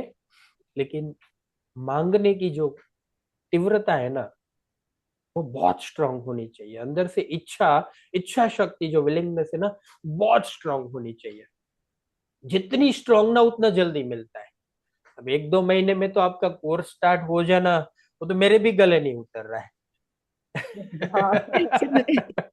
सर मैं बोलती नहीं हूँ। सर, हाँ मैं एक्चुअली, हाँ बोला बोलिए। सविता मैम, तुम्हें बोला है, हाँ, बोला। नहीं मेरा भी वैसे हुआ है। मैं सिर्फ नेहा मैम के पास ही 1-2 क्लास की थी। फिर ऐसे केमिकल पील मतलब चाहिए, इसलिए मुझे जिग्नेश सर का नंबर मिला। फिर बाद में सर से एक बार बात हो गई, तो पता नहीं क्यों सर से बात हो गई ना, तो ऐसा लगा कि नहीं, मुझे लाइफ में जो चाहिए मतलब वो सर के पास मिलेगा। कि बाबा जो हाँ, इंफॉर्मेशन जो चाहिए मतलब मिलेगा। इसकी वजह से मैंने सर की मतलब इतना पीछे लग गई सर से, बहुत, कि मुझे नहीं करना है तो सर के पास ही करना है, नहीं तो अलावा ये कुछ भी ये नहीं करना है। क्लास सविता मैम के कारण नहीं हो पाया है, अदरवाइज मैं ना मार्च महीने में टेंटेटिव मैंने प्लानिंग किया था, और मार्च महीने में एवरी एवरी ईयर्स मार्च महीने में ही शेड्यूल करते, ताकि मार्च अप्रैल और मॉनसून आते तक ये खत्म हो जाए, बिफोर मॉनसून सबका ट्रैवलिंग भी हो जाए। तो ऐसा मैंने प्लान करता हूँ। लेकिन सविता मैम पता है कितना फॉलोअप लिया उसने, हर दूसरे तीसरे दिन उस मैसेज फोन, लेकिन मेरा शेड्यूल ही नहीं बन पा रहा था। तो सविता मैम के कारण ही एक्चुअली अर्ली मैं जिस एक्चुअली मैं भी थोड़ा सा ऐसे पता नहीं पैसा मैनेज होगा कि नहीं, कर रही हूँ तो मशीन भी लेना है, तो आपको भी मैंने बोला रहेगा, थोड़ा सा पैसे का मैनेजमेंट नहीं हो रहा है, थोड़ा सा ये हो रहा है, पर मुझे पता है कि मैं कर रही हूँ तो पैसा भी मैनेज हो जाएगा, मशीन भी आ जाएगी, और मुझे जो चाहिए वो मिल भी जाएगा। वेरी नाइस, ये सब चीज हो जाती है, बस हम है ना स्टार्ट करना चाहिए। मेरे एक मेंटोर थे, फिजिक्स पढ़ता था मैं 12th में, तो वो हमेशा बोलते थे बिगिनिंग इज हाफ सक्सेस।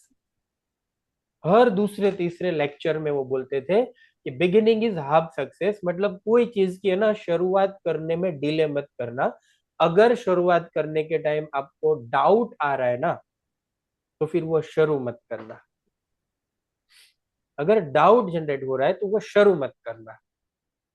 ये दो रूल रखो हमेशा याद। 100% क्लैरिटी के साथ हो रहा है ना कि ये चीज मुझे स्टार्ट कर देनी है, इमीडिएट करो, एक सेकंड लेट मत करो। बाकी जो चीज है ना हो जाएगी, मत सोचो। ये हमारे काठियावाड़ी जो पटेल लोग है ना इधर गुजरात के, कोई किसी किसी अपर्णा मैम शायद ये कम्युनिटी के बारे में कोई अगर जानता है, गोवा में सूरत से एक ग्रुप हर दिन 5 से 10 करोड़ रुपए उड़ाने के लिए गोवा आते हैं कसिनो में। एक ग्रुप है कुछ सर्टेन पीपल का, एक कॉमरेड है, यही काम करते हैं, मतलब वहां पर कसिनो में जाते हैं, और वहां के कसिनो वाले भी बहुत सुविधा देते हैं ना, फ्लाइट टिकट फ्री देते हैं, उधर होटल स्टे फ्री देते हैं, फिर कसिनो में खेलना ड्रिंक वो सब कुछ फ्री देते हैं। तो ये काठियावाड़ी पटेल लोग, मैं मेरा एक फ्रेंड सीए है, चार्टर्ड अकाउंटेंट, उसका क्लाइंट है एक, वो मुझे स्टोरी शेयर कर रहा था, मैं जानबूझ के उसकी फैक्ट्री देखने गया मैं। तो 180 करोड़ का इन्वेस्टमेंट किया, ये टेक्सटाइल की फैक्ट्री बनाई, वो बड़े बड़े मशीन रहते हैं जो पर्दे के कापड़ वापड़ सब बनते हैं। वो फैक्ट्री देखा मैंने, 8 बीघा, 7 या 8 बीघा जगह में पूरे के पूरे मशीन डाल दिया उसने, 8 बीघा में। मैं फिर आशीष को बोला, मेरा फ्रेंड जो है, मैंने बोला उसका खुद के पैसे कितने हैं उसमें। तो मेरे सामने देख के जोर जोर से हंसता है वो, जोर जोर से हंसता है। 1 रुपया खुद का नहीं डाला है उसने, 180 करोड़ का इन्वेस्टमेंट, बैंक लोन या इधर से पैसा इधर से पैसा, सब कुछ करके वो पूरा फैक्ट्री खड़ा कर दिया। अभी अच्छे से प्रॉफिट कर रहा है वो। बोले, मैं बोला सोचा क्यों नहीं उसने कि वो फिर कहाँ से भरेगा वो। बोले कि नहीं यार, हमारे भाई ये सब लोग है ना सोचते नहीं है, कर देते हैं, अगर फेल हुआ तो कहाँ खुद का था, भाग जाएगा वो। मतलब ये सोच के साथ, और एजुकेशन 10, 10th का एग्जाम भी नहीं दिया उसने। तो बोला हम लोगों ने पढ़ाई करके गलती तो नहीं किया ना। तो मतलब ऐसे पागलपंती नहीं करना है, लेकिन ज्यादा नहीं सोचना है। कुछ भी स्टार्ट करते, कुछ भी डिसीजन लेते हैं ना, बहुत ज्यादा नहीं सोचते, हम कर लेंगे, और एक आत्मविश्वास हमारे अंदर रखेंगे कि उसको सफल कैसे भी करके मैं बनाऊंगी। इंडिया का पहला केमिकल पिल ट्रीटमेंट का कोच हूं मैं। उस समय मुझे बोलते थे कि केमिकल पिल कौन सीखने आएगा, कोई कोई थोड़ी ना सीखने आएगा केमिकल पिल। पहली बार मैंने स्टार्ट किया ब्यूटिशियन को केमिकल पिल सिखाना, कोई थोड़ी ना आएगा, मुझे हजारों लोग बोलते थे। लेकिन वही जर्नी उस समय स्टार्ट की। मैंने मैंने मैंने उस समय तो मैंने इतना वो नहीं था कि भाई मैं करूंगा और कैसे भी करके मैं कंटिन्यू पढ़ाता रहूंगा पढ़ाता रहूंगा एक समय आएगा लोग वैल्यू करेंगे। पुणे के अंदर कल्याणी नगर में पहला क्लास हुआ था। कल्याणी नगर है ना पुणे में, अच्छा एरिया है। तो वो भी मुझे ना कोई दूसरी लक्सलिफ का केराटिन का डेमो चल रहा था ना, वहां पर ब्यूटिशियन इकट्ठी हुई थी 20-25। वहां पर मुझे बोला था कि फ्री में क्लास देगा तो बुलाएंगे, तो बोला हाँ फ्री में पढ़ाऊंगा। 5 घंटे का क्लास उधर मैंने पढ़ाया। फिर वही 22 में से 16 लोगों ने मेरा वर्कशॉप अरेंज किया। पर स्टूडेंट 2-2 हजार रुपये दिया मुझे। 2010 10 मिड में वो इतने लोगों ने 2-2 हजार दे के मुझे वहां पर एक किसी के सलोन के अंदर, अजक्ता अजक्ता करके एक ब्यूटिशियन थी, उसके सलून के अंदर ये सब लोग इकट्ठे हुए, व्यवस्था की, खाने पीने का भी अरेंज किया वो लोगों ने खुद। और मैंने 2 दिन केमिकल पिल पढ़ाया। शायद वो लता मैम थे ना, सविता मैम कल जो हमारे साथ बात कर रहे थे, लता यादव पुणे से, हाँ हाँ। वो बंदी वही बैच से आज कैसा काम करते देखा ना आपने। हाँ, बहुत अच्छा काम है उनका चालू। और वहीं से लेके आज की डेट में कुछ भी सीखना है, मशीन भी नया लेना है, तो मेरे से बात बक किए बगैर नहीं करती। और कैसे पता है, हक से, नहीं नहीं ये करना ही पड़ेगा सर आपको। मतलब इतना हक से वो मुझे ऑर्डर देते हैं। पुणे में आए तो मिलके क्यों नहीं गए, ऐसा झाड़ती है मुझे। तो मतलब इतना हक से आज की डेट में वो स्किन ट्रीटमेंट के वो लेवल पे, वो उसके एरिया में बहुत बड़ा काम करती है। मीन्स के शायद वो 2-5 लाख रुपए का स्किन ट्रीटमेंट से अर्निंग करती है मंथली।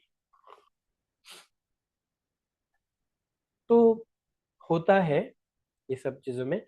तो उस समय ही पता नहीं था कि कोई पढ़ेगा कि नहीं पढ़ेगा, लेकिन मैंने अपना कर्म चालू रखा और यहाँ तक हम पहुंचे।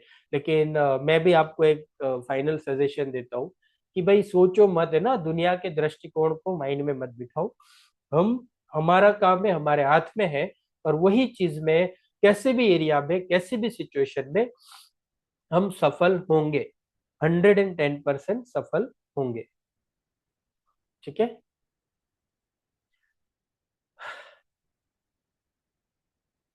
आज मैक्सिमम समय हमारा यही सब बातों में चला गया। क्या करें अभी।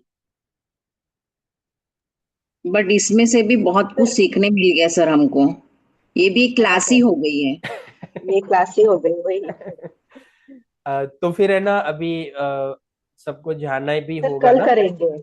कल करेंगे चलेगा। हाँ तो सर हाँ। अभी हमारा सब्जेक्ट है स्किन अपेंडिसिस, जो कल था, एक 2 लेक्चर डिले हुआ। लेकिन निश्चिंत रहो, हम कोई टेंशन नहीं है, हम सिलेबस में पूरा का पूरा डिटेल में सब कुछ स्टडी करेंगे, क्योंकि है ना ये सब चीज भी जरूरी है लाइफ में।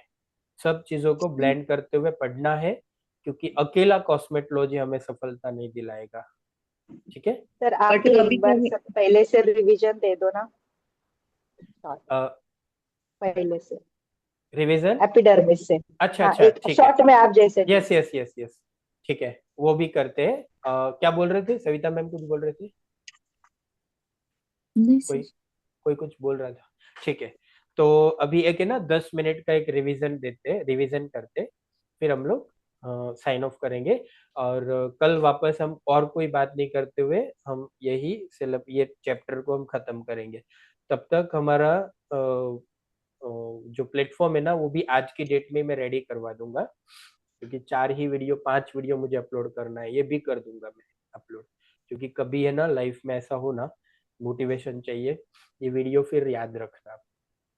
ये वीडियो निकाल के देखना, काम में आता है। पता है, मोटिवेशन बार बार जरूरी होता अभी दिमाग में बहुत बैठ गए सर ये जो आपकी बातें हैं ना। है।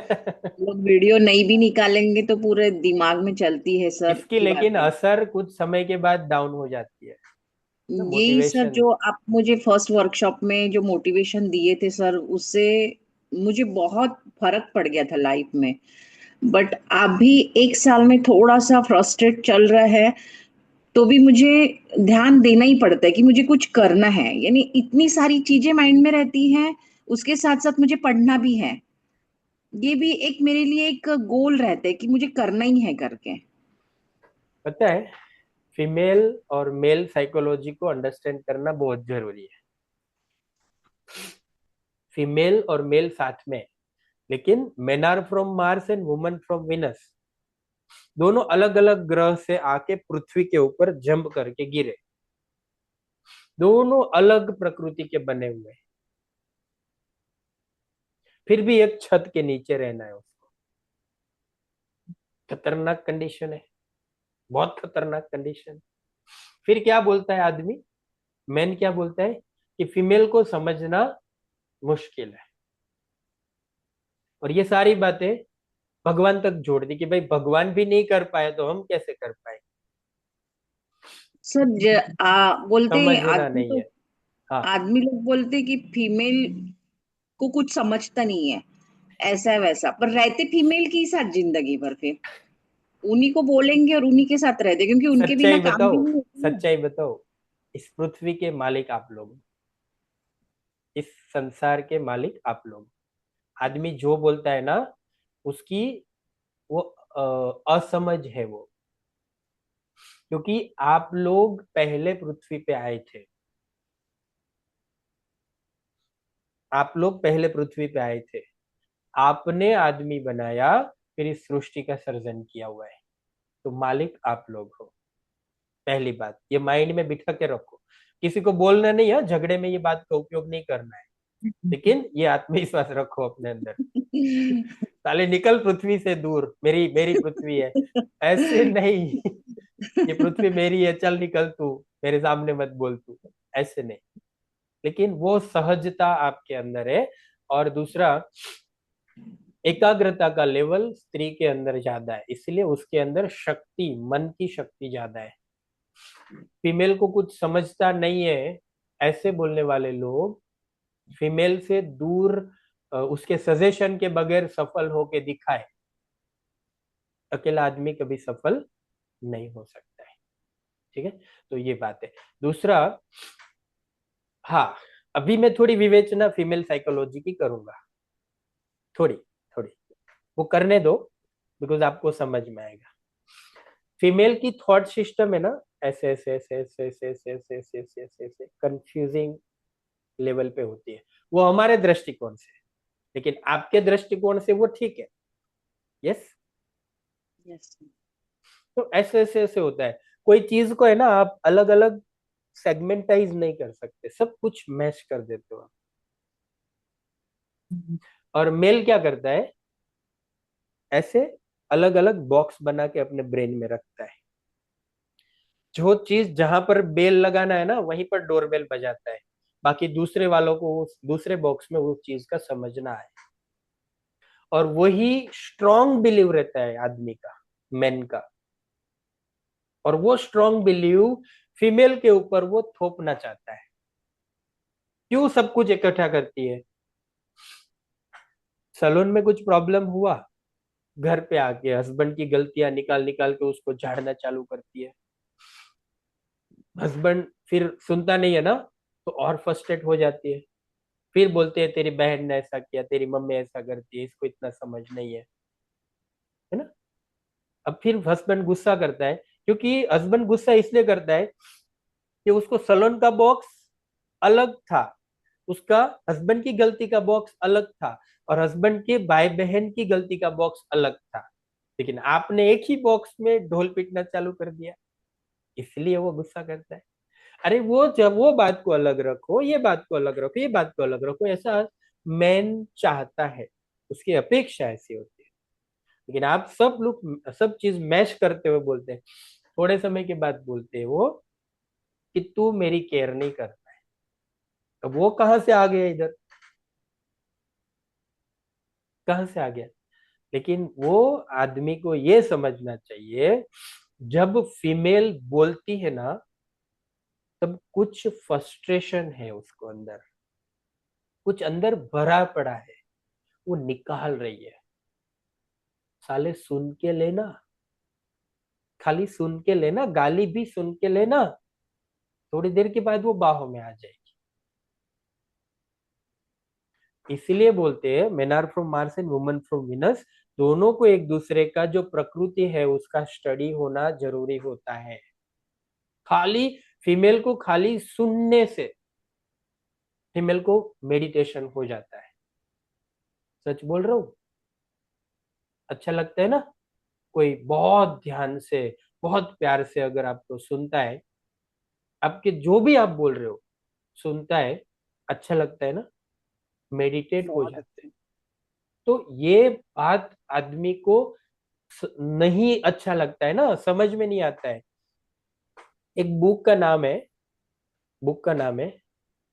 Woman can't read the map.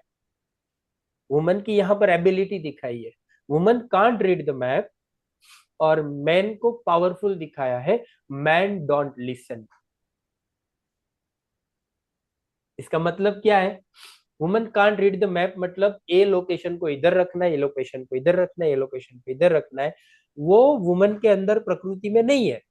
इसलिए वो सारी चीज को मैश करती है, और वही मैशअप में क्या खिचड़ी पक जाती है ना, वो खुद को समझ में नहीं आता है फीमेल को। इसीलिए वो फ्रस्ट्रेट होती है, और कोई भी रीजन से, कोई भी शब्दों से, आसपास की घटनाओं से गुस्सा निकालने का जरिया निकालती है। एक्चुअल प्रॉब्लम वो होता ही नहीं है जो वो बोलती बोलूं क्या है। बीच में? आप बोलो।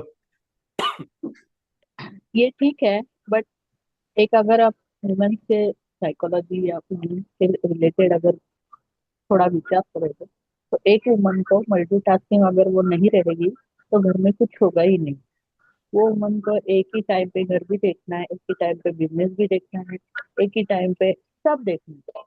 एंड जेंट्स का ऐसे कि ठीक है, वो अगर बाहर गए काम के लिए तो और कोई वो वहीं टेंशन पे नहीं है कॉन्सेंट्रेट उसको, करती है, और कोई टेंशन वो नहीं है वही उसको। कॉन्सेंट्रेट करते हैं। बट हाँ। लेडीज का ऐसे नहीं रहता, भले सलोन में या जॉब हो या कुछ भी हो, वो अगर बाहर जा रहे हैं ना तो घर का कुछ काम या बच्चों का कुछ काम या जो भी है बाहर के भी काम है, तो वो टाइम पे उसको वो भी करना है। वो बच्चों की टाइम पे घर के काळजी मेड भी, को भी उसको ये करना है। बच्चों की काळजी हाँ, भी लेनी है, हाँ, सेफ्टी मतलब भी। वो सब है। तो मल्टीटास्किंग में थोड़ा सा तो कंफ्यूजन होगा ही होगा। और ये लेकिन अगर एक दिन हम बोलते कि हम नहीं बाहर जा रहे हैं, ये काम ही आपको करना है, बहुत किसी को परेशान आदमी से। होते हैं हम, हाँ, बहुत टेंशन में तो आ फिर जाते हैं। थोड़ा कंफ्यूजन तो होगा ही ना। बट फिर भी तो मैं तो मानती हूँ कि लाइक कोई भी लेडीज हो, एजुकेटेड हो, अनएजुकेटेड हो, वर्किंग हो, वर्किंग नहीं हो, बट दे कैन मैनेज, वो यस, मैनेज करते ही हैं बहुत अच्छे से, सब बिना चीजें गुस्सा, बिना गुस्सा। बिना उसके। हाँ, बच्चों को मारती पीटती भी नहीं है, सब फिर कुछ संभाल लेती एक है। टाइम पे अगर गुस्सा निकलेगा तो पूरा ही निकलेगा ना, हाँ फिर कोई ठीक है, हाँ भी वो एक बार निकल जाता है, जो बोलते हैं ना प्रेशर है वो कुकर से निकल जाएगा। और वो जब प्रेशर कुकर से हवा निकलती है ना, उस समय सामने वाला इंसान को समझना चाहिए कि भी मैं सुन लेता हूँ, एटलीस्ट सुन लेता हूँ मैं। तो आप बोले ना कि ये शक्ति आपको भगवान ने दी है बाय डिफॉल्ट, वो आप ही कर सकते हो। वी कांट, पॉसिबल नहीं है हमारे से, मल्टीटास्किंग पॉसिबल है ही नहीं, हम कर ही नहीं पाएंगे, बिकॉज हम वहां पर वीक है। तो फीमेल ही महान है, हमेशा शास्त्रों में भी ये सब चीजों का जिक्र है। लेकिन देखो, एक पृथ्वी का मतलब एक फैक्ट्री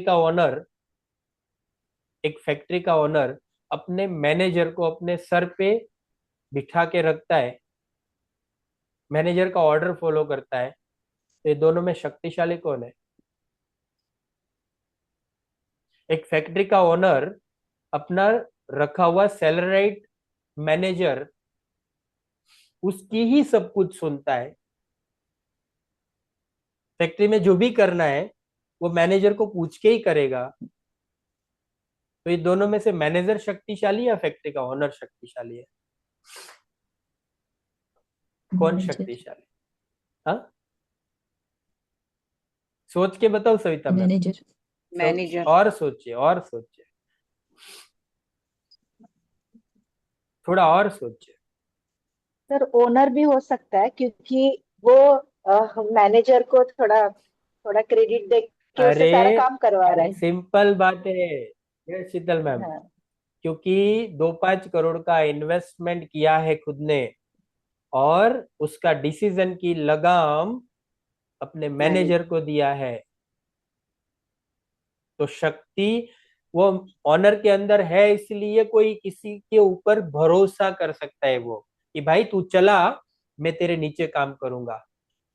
इस पृथ्वी के ऑनर आप लोग हो, लेकिन हम काम आपके किसी और मैनेजर से है, करवा और रहे हैं। हमें सारे डिसीजन का पावर आप ही लोगों ने दिया है। समझ रहे हो? तो कभी अपने आप को है ना, मेल डोमिनेंसी के डाउन में कभी मत समझना। वो मेल, और इस ये बात का अहंकार भी नहीं लेना है, नहीं करना है। तो सहज भाव से ना, अपने आप को दुर्गा समझो, आप दुर्गा ही हो आप लोग, सहज भाव से। और अवनी अवनी का सेशन कभी रहेगा ना, तो स्त्री सहज स्वभाव के ऊपर बोलेगी वो। स्त्री सहज स्वभाव, 16 श्रृंगार से लेके स्त्री को क्या करना क्या नहीं करना, और कितना गुस्सा करना, कितना मेडिटेशन करना, वो सब चीज आपको एक बार शेयर करेगी वो। मौका मिलेगा तो मैं भी बताऊंगा, लेकिन उसके उसको ये बहुत सारी अच्छे से डिटेल में पता है ये सब चीजों का।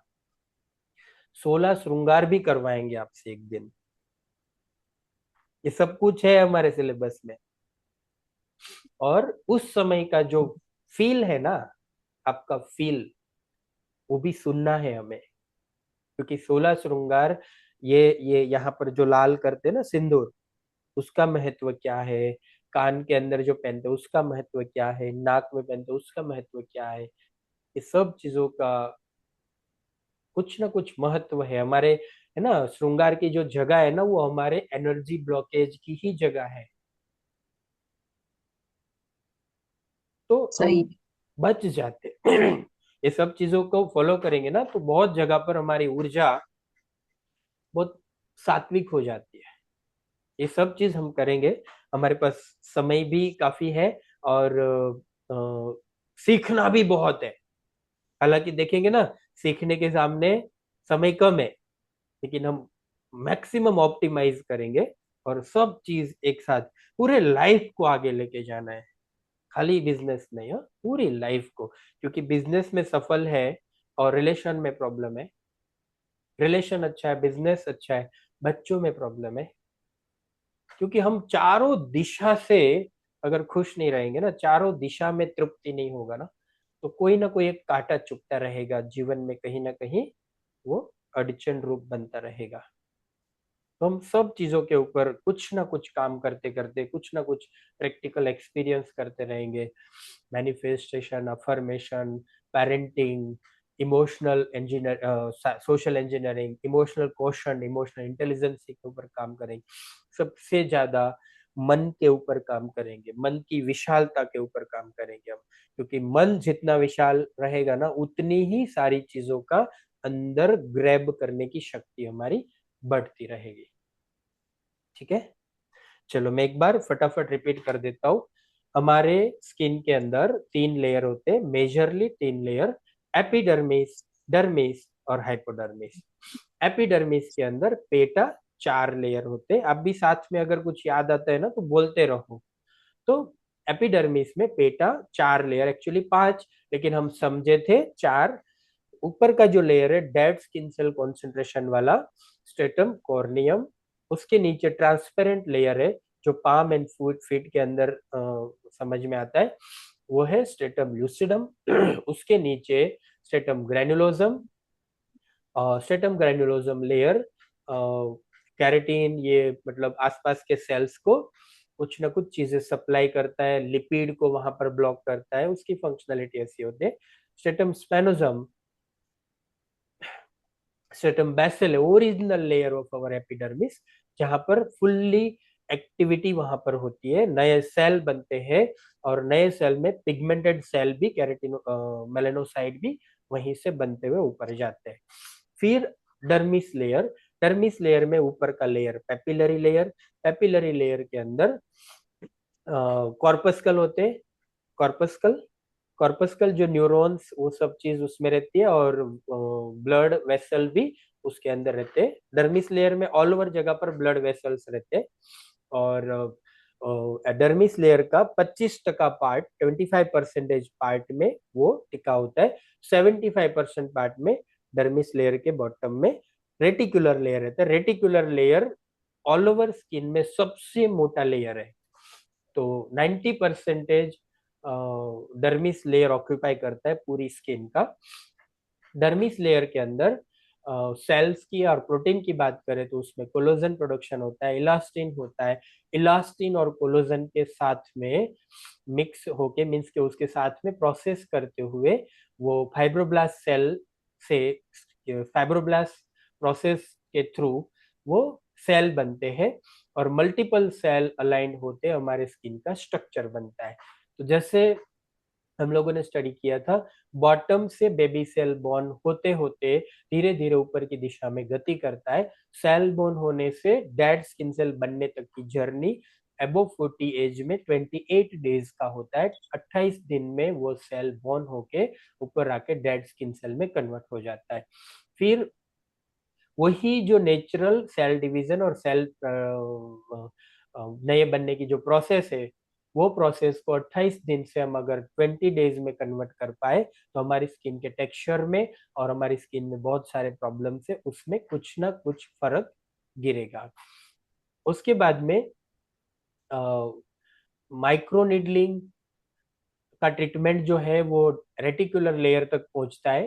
तो एंटी एजिंग और स्किन टाइटनिंग का जब भी काम करना है तो micro needling is number 1 and best thing कोलोजन production के लिए। तो एंटी एजिंग के लिए आपको रेटिकुलर लेयर तक पहुंचना पड़ेगा। और जैसे मैंने स्टोरी बताया था, डैमेज तो ऊपर ही करना है, लेकिन नीचे से काम होता रहेगा। बहुरानी, सासू माँ और ससुर जी की स्टोरी इसमें रिमाइंड करेंगे। और ससुर जी का गुस्सा 3 तरीके का था। जितना ज्यादा गुस्सा किया उतना ज्यादा डिपर डैमेज, और डिपर डैमेज जितना करेंगे उतना ही बॉटम लेयर से फास्ट काम होगा। सर जैस एक पूछना था, जो हाँ आपने अभी एक कुकिंग का जो बताया कि पहले पतीला रखना फिर तेल डालना, हाँ। तो ये एक स्किन की प्रॉपर्टी थी, यानी नहीं जो जैसे नहीं नहीं, अब शायद आधे में आए थे। आपका एक लेक्चर और दूसरे लेक्चर में जो कंटेंट है ना, वो दोनों को कनेक्ट करके रखना है। ओके। आप डर्मिस लेयर, एपिडर्मिस लेयर पढ़ रहे हो ना, तो एपिडर्मिस का अगर लेयर पढ़ रहे हो तो आप डर्मिस लेयर के लेयर को भी साथ में याद करेंगे। पूरे नॉलेज को एक साथ में लेके जाना है हमें। लेके जाने का मतलब रिमाइंड करते रहना है बार बार, है ना। कभी पढ़ाई कर ली, कभी माइंड में याद कर लिया, तो पूरा नॉलेज लेयर बाय लेयर जाता जाएगा ना, ऊपर ऊपर। जैसे हमारा कंटेंट तो आगे बढ़ता जाएगा। तो मैं वही बोल रही हूँ ना सर, जैसे हाँ जो आप बोले ना, जो कुकिंग वाला जो बताया आपने, तो वैसे ही यानी स्किन की प्रॉपर्टी, यानी लेयर टू लेयर काम करना है अपने को, हाँ, याद रखना है। काम याद करना, रखना है। याद रखना है पूरे अच्छा। सिलेबस को सीक्वेंस में, स्टेप बाय स्टेप, एक बोले ना बॉक्स बाय बॉक्स हमें अरेंज करना है माइंड में, एक दूसरे के साथ कनेक्ट करते हुए अरेंज करना है। एक नॉलेज और दूसरे नॉलेज के बीच में जो कनेक्टिविटी है ना, उसको याद रखेंगे ना तो दोनों चीज एक साथ याद रह जाएगी। ये बात समझ रहे हो। एपिडर्मिस और डर्मिस लेयर में कनेक्टिविटी क्या है, तो आप बोल सकते हो कि भाई बॉटम में बेसल लेयर है, उसके डर्मिस लेयर के ऊपर का लेयर जो कनेक्टेड है वो पेपिलरी लेयर है। ये कनेक्टिविटी को जोड़ के रखेंगे ना, कॉन्टेक्ट को, तो वो आपको दोनों चीज एक साथ याद रहेगी। तो नॉलेज को मेमोरी टैगिंग के साथ में याद रखने से वो जल्दी याद रहता है। एक दूसरा भी एक अच्छा उपाय है, हम डिस्कशन भी कर सकते हैं नॉर्मली एक दूसरे के साथ। देखो मेरा एक्सपीरियंस है, मास्टर में जब केमिकल हम पढ़ते थे, तो केमिकल के समय ही हमारे डिस्टिलेशन कॉलम, एक्सट्रैक्शन, ऐसे बहुत सारी प्रोसेस आती थी। तो हम है ना सारे स्टूडेंट कहीं गार्डन में जाके डिस्कशन करते रहते हैं। फिर एक बोलता है नहीं वो पॉन्चन चाउरेटोन मेथड था, वो मैकेपथिल मेथड था।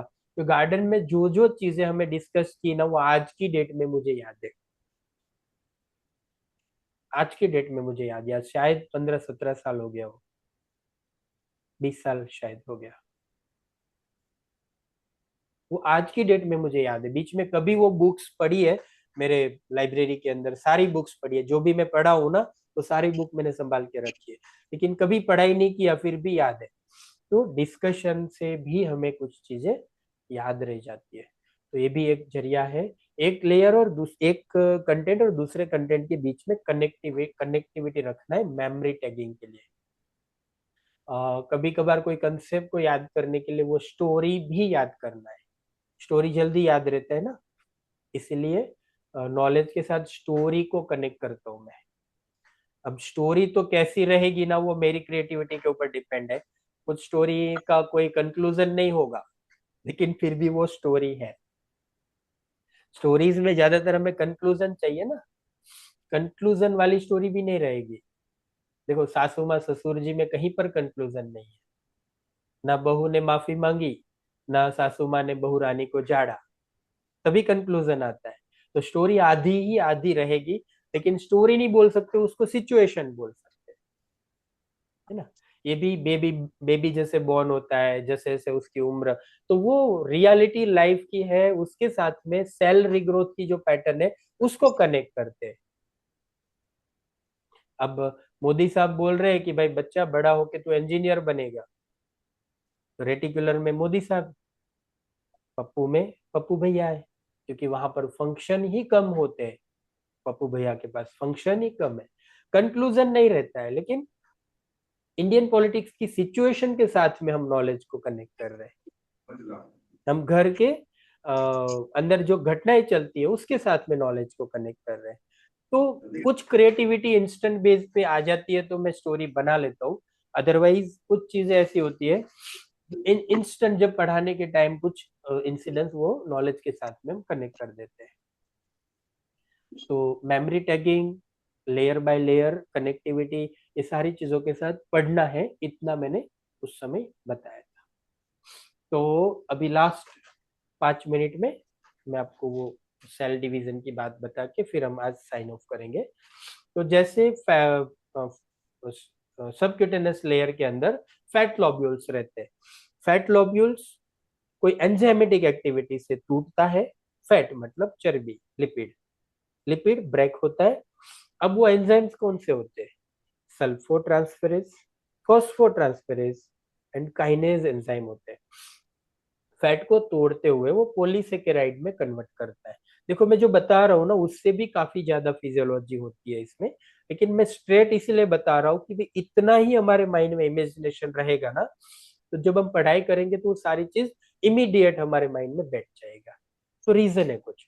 तो फैट टूटता है सल्फोट्रांसफेरेज, फॉस्फोट्रांसफेरेज और काइनेज एंजाइमेटिक एक्टिविटी से। तो फैट जब ब्रेक होता है पॉलीसेकेराइड में कन्वर्ट होता है, पॉलीसेकेराइड से कोलोजन बनता है, और कोलोजन इलास्टिन, इलास्टिन भी बनता है। कोलोजन इलास्टिन दोनों बन जाते हैं, तब ग्लूकोजामिनोग्लाइकन फिर फाइब्रोब्लास्ट सेल्स बनाने चालू करते हैं। फाइब्रोब्लास्ट सेल कोलोजन इलास्टिन को बना, उसमें से सेल बनाते हुए उसकी अरेंजमेंट करने लगते हैं। अब वो अरेंजमेंट करने के टाइम सेल के बीच में इलास्टिन फाइबर इस तरीके से सांप के जैसे एक एक सेल के ऊपर वो अलाइन हो जाता है। अब इलास्टिन होता है रबर जैसा मटेरियल, स्ट्रेचेबल होता है इलास्टिक जैसा, तो वो खींचता है और वापस स्थितिस्थापक हो जाता है, खींचता है स्थितिस्थापक हो जाता है। तो उस तरीके से वो स्किन का स्ट्रक्चर बना लेता है। अब जैसे ऊपर जरूरत पड़ती है, कुछ डैमेज हुआ है, तो नीचे से सेल बेसल लेयर तक जो बन के पहुंचे उसमें से डिवीजन होता रहता है और वहां तक पहुंचने लगता है। जहां घाव लगा है, जहां सेल मरे हैं, उस जगह पर नए सेल अरेंज होना चालू हो जाते हैं। उसको प्रोलिफरेशन प्रोसेस बोलते हैं, प्रोलिफरेशन। वो हम पढ़ेंगे हीलिंग के सब्जेक्ट में, हम पूरा डिटेल में पढ़ेंगे। हीलिंग 3 स्टेप में होता है। इन्फ्लेमेटरी फैक्टर प्रोलिफरेशन फैक्टर और मैच्योरेशनल फैक्टर। तो इन्फ्लेमेटरी मतलब घाव लगता है तो सबसे पहले क्या होता है, खून भी निकलता है, लेकिन वो घाव के आजू बाजू में सूजन आ जाता है ना, सूजन, वो सूजन आता है। तो नंबर वन पे वो सूजन आ जाता है। सूजन के बाद वो इमीडिएट कितना सूजन है ना, स्वेलिंग कितना हुआ है, उसके हिसाब से प्रोलिफरेशन स्टेप चालू होता है। प्रोलिफरेशन मतलब सेल डिवीजन होना, नए सेल बनते हुए डिवीजन होते होते उस जगह पर भरने की प्रोसेस सेकेंड स्टेप में इमीडिएट स्टार्ट हो जाती है। प्रोलिफरेशन स्टेप में नए सेल वहां जहां घाव लगा है वहीं पर अरेंज होना स्टार्ट होता है। अब जैसे वो अरेंज हो गया तो उसके बाद में फिर वो कंटिन्यूअसली प्रोसेस थोड़ी ना चालू रहता है। अगर चालू रहता है, मुझे इधर घाव लगा और वो कंटिन्यूअसली प्रोलिफरेशन हो रहा है, प्रोलिफरेशन हो रहा है मतलब नए सेल आते जाते आते जाते आते जाते, तो ये घाव फिर यहाँ से बाहर निकल जाएगा ना, इतना बड़ा हो जाएगा बाहर। होता है कभी ऐसा, घाव लगता है तो एक जगह पर वो रुक जाता है, निशान भले छोड़ दे लेकिन वो उससे ज्यादा नए सेल नहीं आते। तो अगर घाव भर गया ना तो उसके बाद में मैच्यूरेशनल फेज स्टार्ट होता है। तो वो प्रोलिफरेशन स्टेप बंद हो जाता है, नए सेल बनने की प्रोसेस बंद होती है और उसके बाद मैच्यूरेशनल होता है। मैच्यूरेशनल फेज के अंदर वो पूरा जो लेयर है ना उसको अलाइंड कर देते हैं और उसके ऊपर जो काला खपली बोलते हैं ना, मराठी में खपली बोलते हैं शायद मराठी में, घाव के ऊपर काला काला जो बन जाता है खपली, वो खपली, हाँ कपड़े। खपली वो खपली डिस्केमेट हो जाती है। वो डिस्केमेशन बोलते हैं उसको, क्या बोलते हैं, डिस्केमेशन। बोलिए डिस्केमेशन। डिस्कनेक्शन। नहीं, डिस्केमेशन, डिस्क्रिमिनेशन। डिस्केमेशन, डिस्कनेक्शन। डिस्केमेशन, डिस्कनेक्शन। डिस्केमेशन हाँ मतलब वो पहले खपली, खपली, वो खपली को डिस्केमेशन बोलते हैं और वो फिर निकल जाता है और हमारी स्किन एक सरफेस के साथ हमें मिल जाती है। तो this is the healing process. हम इसको डिटेल में केमिकल पिल के टाइम ज्यादा डिटेल में पढ़ेंगे। प्रोलिफरेशन होता है डर्मल प्रोलिफरेशन। अच्छा, प्रोलिफरेशन का मतलब क्या बताओ, कौन बताएगा, what is proliferation? Proliferation sir like cells gathered होके वहाँ पे एक फिलिंग प्रोसीजर चालू। Perfect, this is the proliferation. समझ में आया Manisha ma'am, Savita ma'am, Sheetal ma'am? Proliferation का मतलब सेल, नए सेल डिवीजन होते हैं सेल का और वो सारे सेल एक जगह पर गैदर होते हैं, एक जगह पर एक्यूमुलेट होते हैं। कहाँ पर गैदर होगा उसका, जहां जहाँ पे पर वुंड है। घाव है, वाउंड हाँ है, हाँ भाई। राइट, जहां पर घाव है वहां पर वो अरेंज हो जाएंगे। अब ये प्रोलिफरेशन समझ में आ गया शीतल मैम? यस। नहीं, ध्यान दीजिए, यस। अच्छे से ध्यान दीजिए। नए सेल बनते हैं ना, जब घाव लगता है तो नए सेल बनते हैं। अब वो जो नए सेल बन के एक जगह पर अरेंज होता है ना, कहाँ पर अरेंज होंगे, जहां पर टूटा हुआ है, घाव लगा हुआ है। तो वो प्रोसेस है ना, नए सेल वहां पर पहुंचते पहुंचते अरेंज होने की जो प्रोसेस है ना, उसको प्रोलिफरेशन बोलेंगे। परफेक्ट, ये प्रोलिफरेशन हो गया। अब प्रोलिफरेशन के अंदर मैं नेक्स्ट नेक्स्ट स्टेप पे एक सवाल पूछूं आपको। अगर मैं बोल रहा हूं डर्मल प्रोलिफरेशन है, अगर मैं बोल रहा हूं एपिडर्मल प्रोलिफरेशन है, एपिडर्मल प्रोलिफरेशन, डर्मल प्रोलिफरेशन, तो उसका मतलब क्या होगा? डर्मल प्रोलिफरेशन का मतलब क्या होगा? प्रोलिफरेशन का डेफिनेशन पता है आपको, और डर्मल का मतलब बीच वाले लेयर, एपिडर्मल का मतलब ऊपर के लेयर। सो क्या जवाब हो सकता है ये बात का?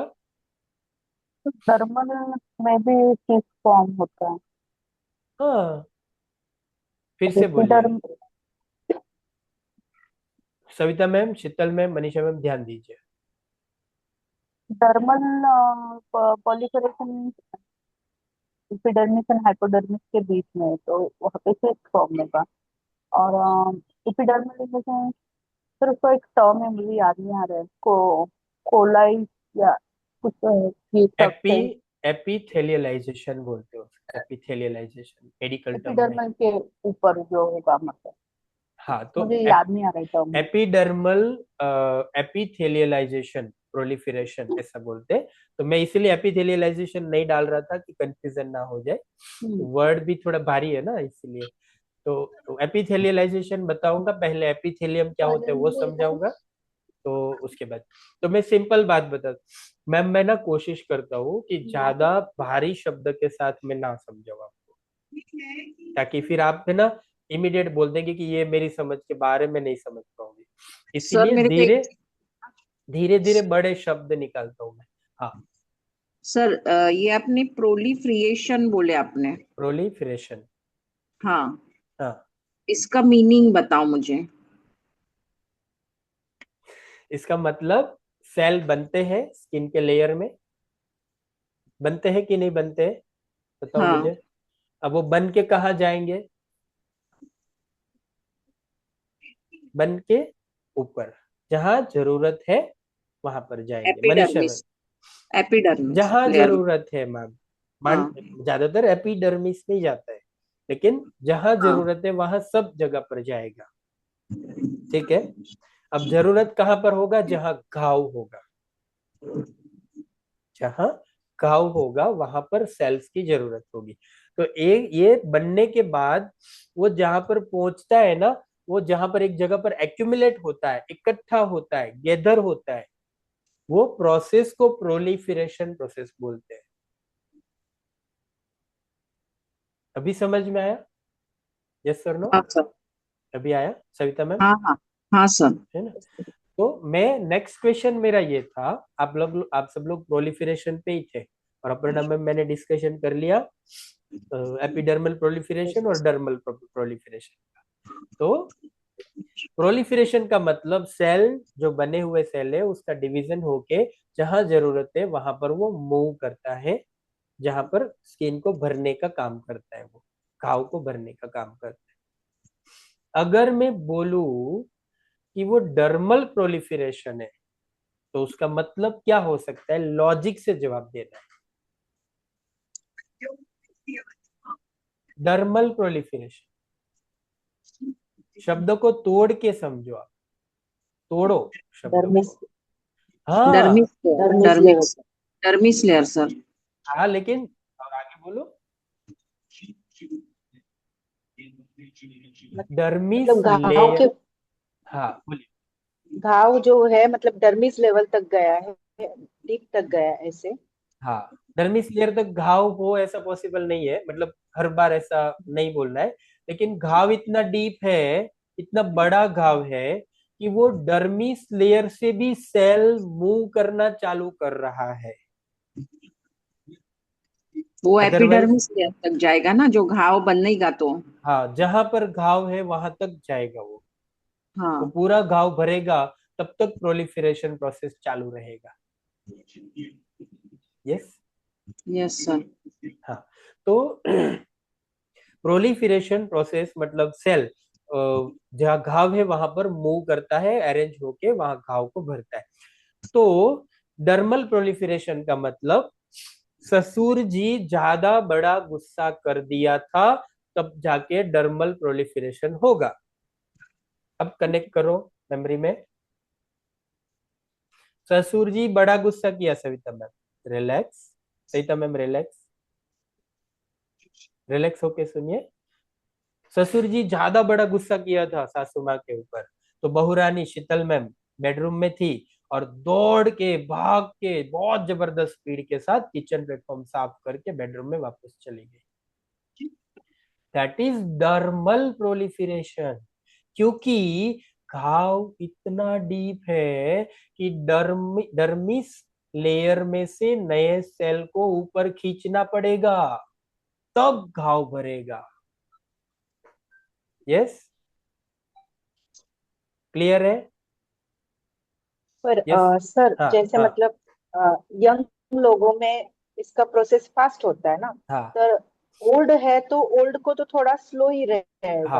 हाँ, मतलब जितना घाव डीप भी रहेगा तो भी उसका प्रोसेस स्लो ही रहेगा ना स्लो सर। ही रहेगा उसका, लेकिन जितना स्लो होता है ना उतने लेवल पे ही आप उसको स्पीड अप कर सकते हो। मतलब 28 दिन से 20 दिन में कन्वर्ट करने के लिए जितना पावर आपको लगता है उतना ही पावर यंग स्किन में 21 दिन में सेल टर्नओवर हो जाता है। तो उससे कम पावर में ही वो 21 दिन से 15 दिन में कन्वर्ट करेंगे। अब 15 दिन से 21 दिन का जो रेशो आपने तय किया था वो शायद यंग स्किन में 2 दिन में या 1 दिन में ही हीलिंग हो जाए, और एज वाले लोगों को 4 दिन लगता है। फर्क इतना है क्योंकि उसका सेल डिवीजन प्रोलिफरेशन का जो पावर है वो स्लो है। ये आया ना समझ में? मतलब उसके अकॉर्डिंग टाइमिंग ज्यादा लगता है हीलिंग का। उसके खुद की जो पैटर्न है ना नेचुरल पैटर्न के according timing plus and minus होता है। तो यंग स्किन में जल्दी हीलिंग होता है और एज एज वाली स्किन में थोड़ा हीलिंग स्लो होता है। टाइम लगता सिंपल। हाँ, उसके अकॉर्डिंग। तो मैं डर्मल प्रोलिफरेशन मतलब डर्मिस लेयर से वो स्किन सेल को ऊपर लेके जाने की जर्नी करवानी पड़ेगी। और एपिडर्मल प्रोलिफरेशन जब मैं बोलूंगा तब उतना समझना है कि ससुर जी ने प्यार से गुस्सा किया था। तो वो एपिडर्मिस लेयर से सेल बनते बनते बनते। अच्छा, आपको कभी स्किन में खरोच आ गया, स्किन में खरोच आ गया, खून नहीं निकला है, ऊपर की स्किन में ही थोड़ा खरोच आ गया। Then, अब दूसरा केस, आपको खरोच आ गया लेकिन उसमें खून निकल गया। तो खून निकलने का मतलब क्या हुआ? डर्मिस तक गया। यस, डर्मिस तक वो घाव था इसलिए तो ब्लड वेसल टूटे, और टूटे इसलिए वहां से ब्लड निकला। अब ऊपर का खरोच आया तो उसमें मतलब खून नहीं निकला है, थोड़ा स्वेलिंग एपिडर्मिस। रेडनेस हुआ है लेकिन खून नहीं निकला। मतलब वो घाव है एपिडर्मल घाव, एपिडर्मिस। और खून वाला घाव है डर्मल घाव। है। यस। Yes sir. अच्छा, डर्मल घाव है उसमें कौन सा प्रोलिफरेशन होगा? खून वाले घाव में कौन सा प्रोलिफरेशन होगा? डर्मल प्लोरिफरेशन, जो ये खून निकला है वो। यस। और जो एपिडर्मिस। और वो खाली खरोच वाला है उसमें एपिडर्मल प्रोलिफरेशन होगा, एपिडर्मिस। क्योंकि वहां पर ज्यादा सेल की जरूरत नहीं है इसलिए वो सेल भी धीरे धीरे आएगा। अब दोनों में से कौन सा घाव जल्दी भरेगा? एपिडर्मल वाला। एपिडर्मल घाव जल्दी भरेगा क्योंकि उसको टाइम ज्यादा नहीं लगेगा, उसको आना है बेसल लेयर से ही ऊपर। लेकिन डर्मल घाव है उसको रेटिकुलर लेयर से जर्नी स्टार्ट करते हुए एपिडर्मिस लेयर तक सेल को भेजना है। तो उसका प्रोलिफरेशन डीप डीप लेवल से होगा, और खरोच वाले घाव का प्रोलिफरेशन सुपरफिशियल लेवल से होगा। तो खरोच वाले घाव में एपिडर्मल प्रोलिफरेशन बोलेंगे और खून वाले घाव में डर्मल प्रोलिफरेशन डर्मिस। होगा। आप कितना डीप डैमेज कर रहे हो उसके ऊपर उसका डिपेंडेंस रहेगा कि वो एपिडर्मल प्रोलिफरेट होगा या फिर डर्मल प्रोलिफरेट होगा। यस। जब हम ट्रीटमेंट करेंगे उस समय ये सब चीजों को माइंड में रिपीट रिपीट मीन्स के कनेक्ट करते करते चलना है। जब आप 2 mm या 1 mm का माइक्रो नीडल से ट्रीटमेंट करेंगे तो आपको तुरंत याद रखना है कि इसका हीलिंग होगा डर्मल प्रोलिफरेशन के साथ। जब आप विटामिन सी या ग्लाइकोथर्टी का जब डैमेज जनरेट करेंगे तब आपको माइंड में सोचना है कि ये डर्मल एपिडर्मल किती प्रोलिफरेशन ग्रीन होने वाला है। ऑर्गेनिक थ्रेड येतो घेऊन जा. एपिडर्मल प्रोलिफरेशन होगा, सुपरफिशियल लेयर से इसमें नए सेल आके भरेंगे और घाव उस तरीके से भरेगा। ये हीलिंग प्रोसेस का जो वाउंड हीलिंग प्रोसेस है ना उसका हम जब केमिकल पिल पढ़ेंगे ना उस समय ज्यादा डिटेल में मैं समझाऊंगा फिगर और वीडियो के साथ में। तो अभी ये हमारे रिवीजन रिवीजन में एक बार मैंने बोल दिया, अब वापस इसको और डिटेल में हम स्टडी करेंगे। 2-3 बार हो जाएगा ना तो इम्पोर्टेंट टॉपिक हमारा माइंड में बैठ जाएगा। ठीक है, अच्छा लगा? हाँ सर। कुछ भूल गए हो तो याद करिए और सवाल पूछिए। हम थोड़े समय में साइन ऑफ करेंगे क्योंकि है ना हमें अच्छा इतना लगता है ना एक दूसरे के सामने, मन नहीं करता है जल्दी बंद करें। मुझे भी बहुत अच्छा लगता है आपको भी शायद। है ना। सर मुझे एक क्वेश्चन था सर। हाँ हाँ हाँ सर एपिडर्मिस का समझ में आ गया, डर्मिस का समझ में आ गया। अब वहाँ हाँ जो हाइपोडर्मिस वाला है वो तो डीप लेयर हो गई है, हाँ। तो उसमें तो डेप्थ में जाना पड़ेगा अपने को, तो उसमें नहीं नीडलिंग नहीं वाला नहीं है। नहीं, सब क्यूटेनियस लेयर मतलब हाइपोडर्मिस लेयर, वहां तक आपका कोई रोल है ही नहीं। वो सर्जरी वाला आएगा फिर। सर्जरी नहीं, कुछ नहीं, वो उसको छेड़ना ही नहीं है। वहां तक हमें कभी डैमेज नहीं करना है, ओके। वहां तक जाना ही नहीं है। हमारा कप ऑफ टी है डर्मिस एंड एपिडर्मिस लेयर। अच्छा, ये वो दो लेयर लेयर में के, जाना वो लेयर है ना फैट लोब्यूल्स वाला लेयर है, उसमें चर्बी के गोले हैं खाली, उधर और कुछ नहीं है, और कोई फंक्शनैलिटी है ही नहीं। लेकिन उसका जो फैट है ना, बॉडी के लिए बहुत फंक्शन है उसका, स्किन के लिए ज्यादा फंक्शन नहीं है, इसलिए उसको ज्यादा समझना नहीं है। स्किन को कुशनिंग देता है, तकिया, तकिए का काम करता है वो।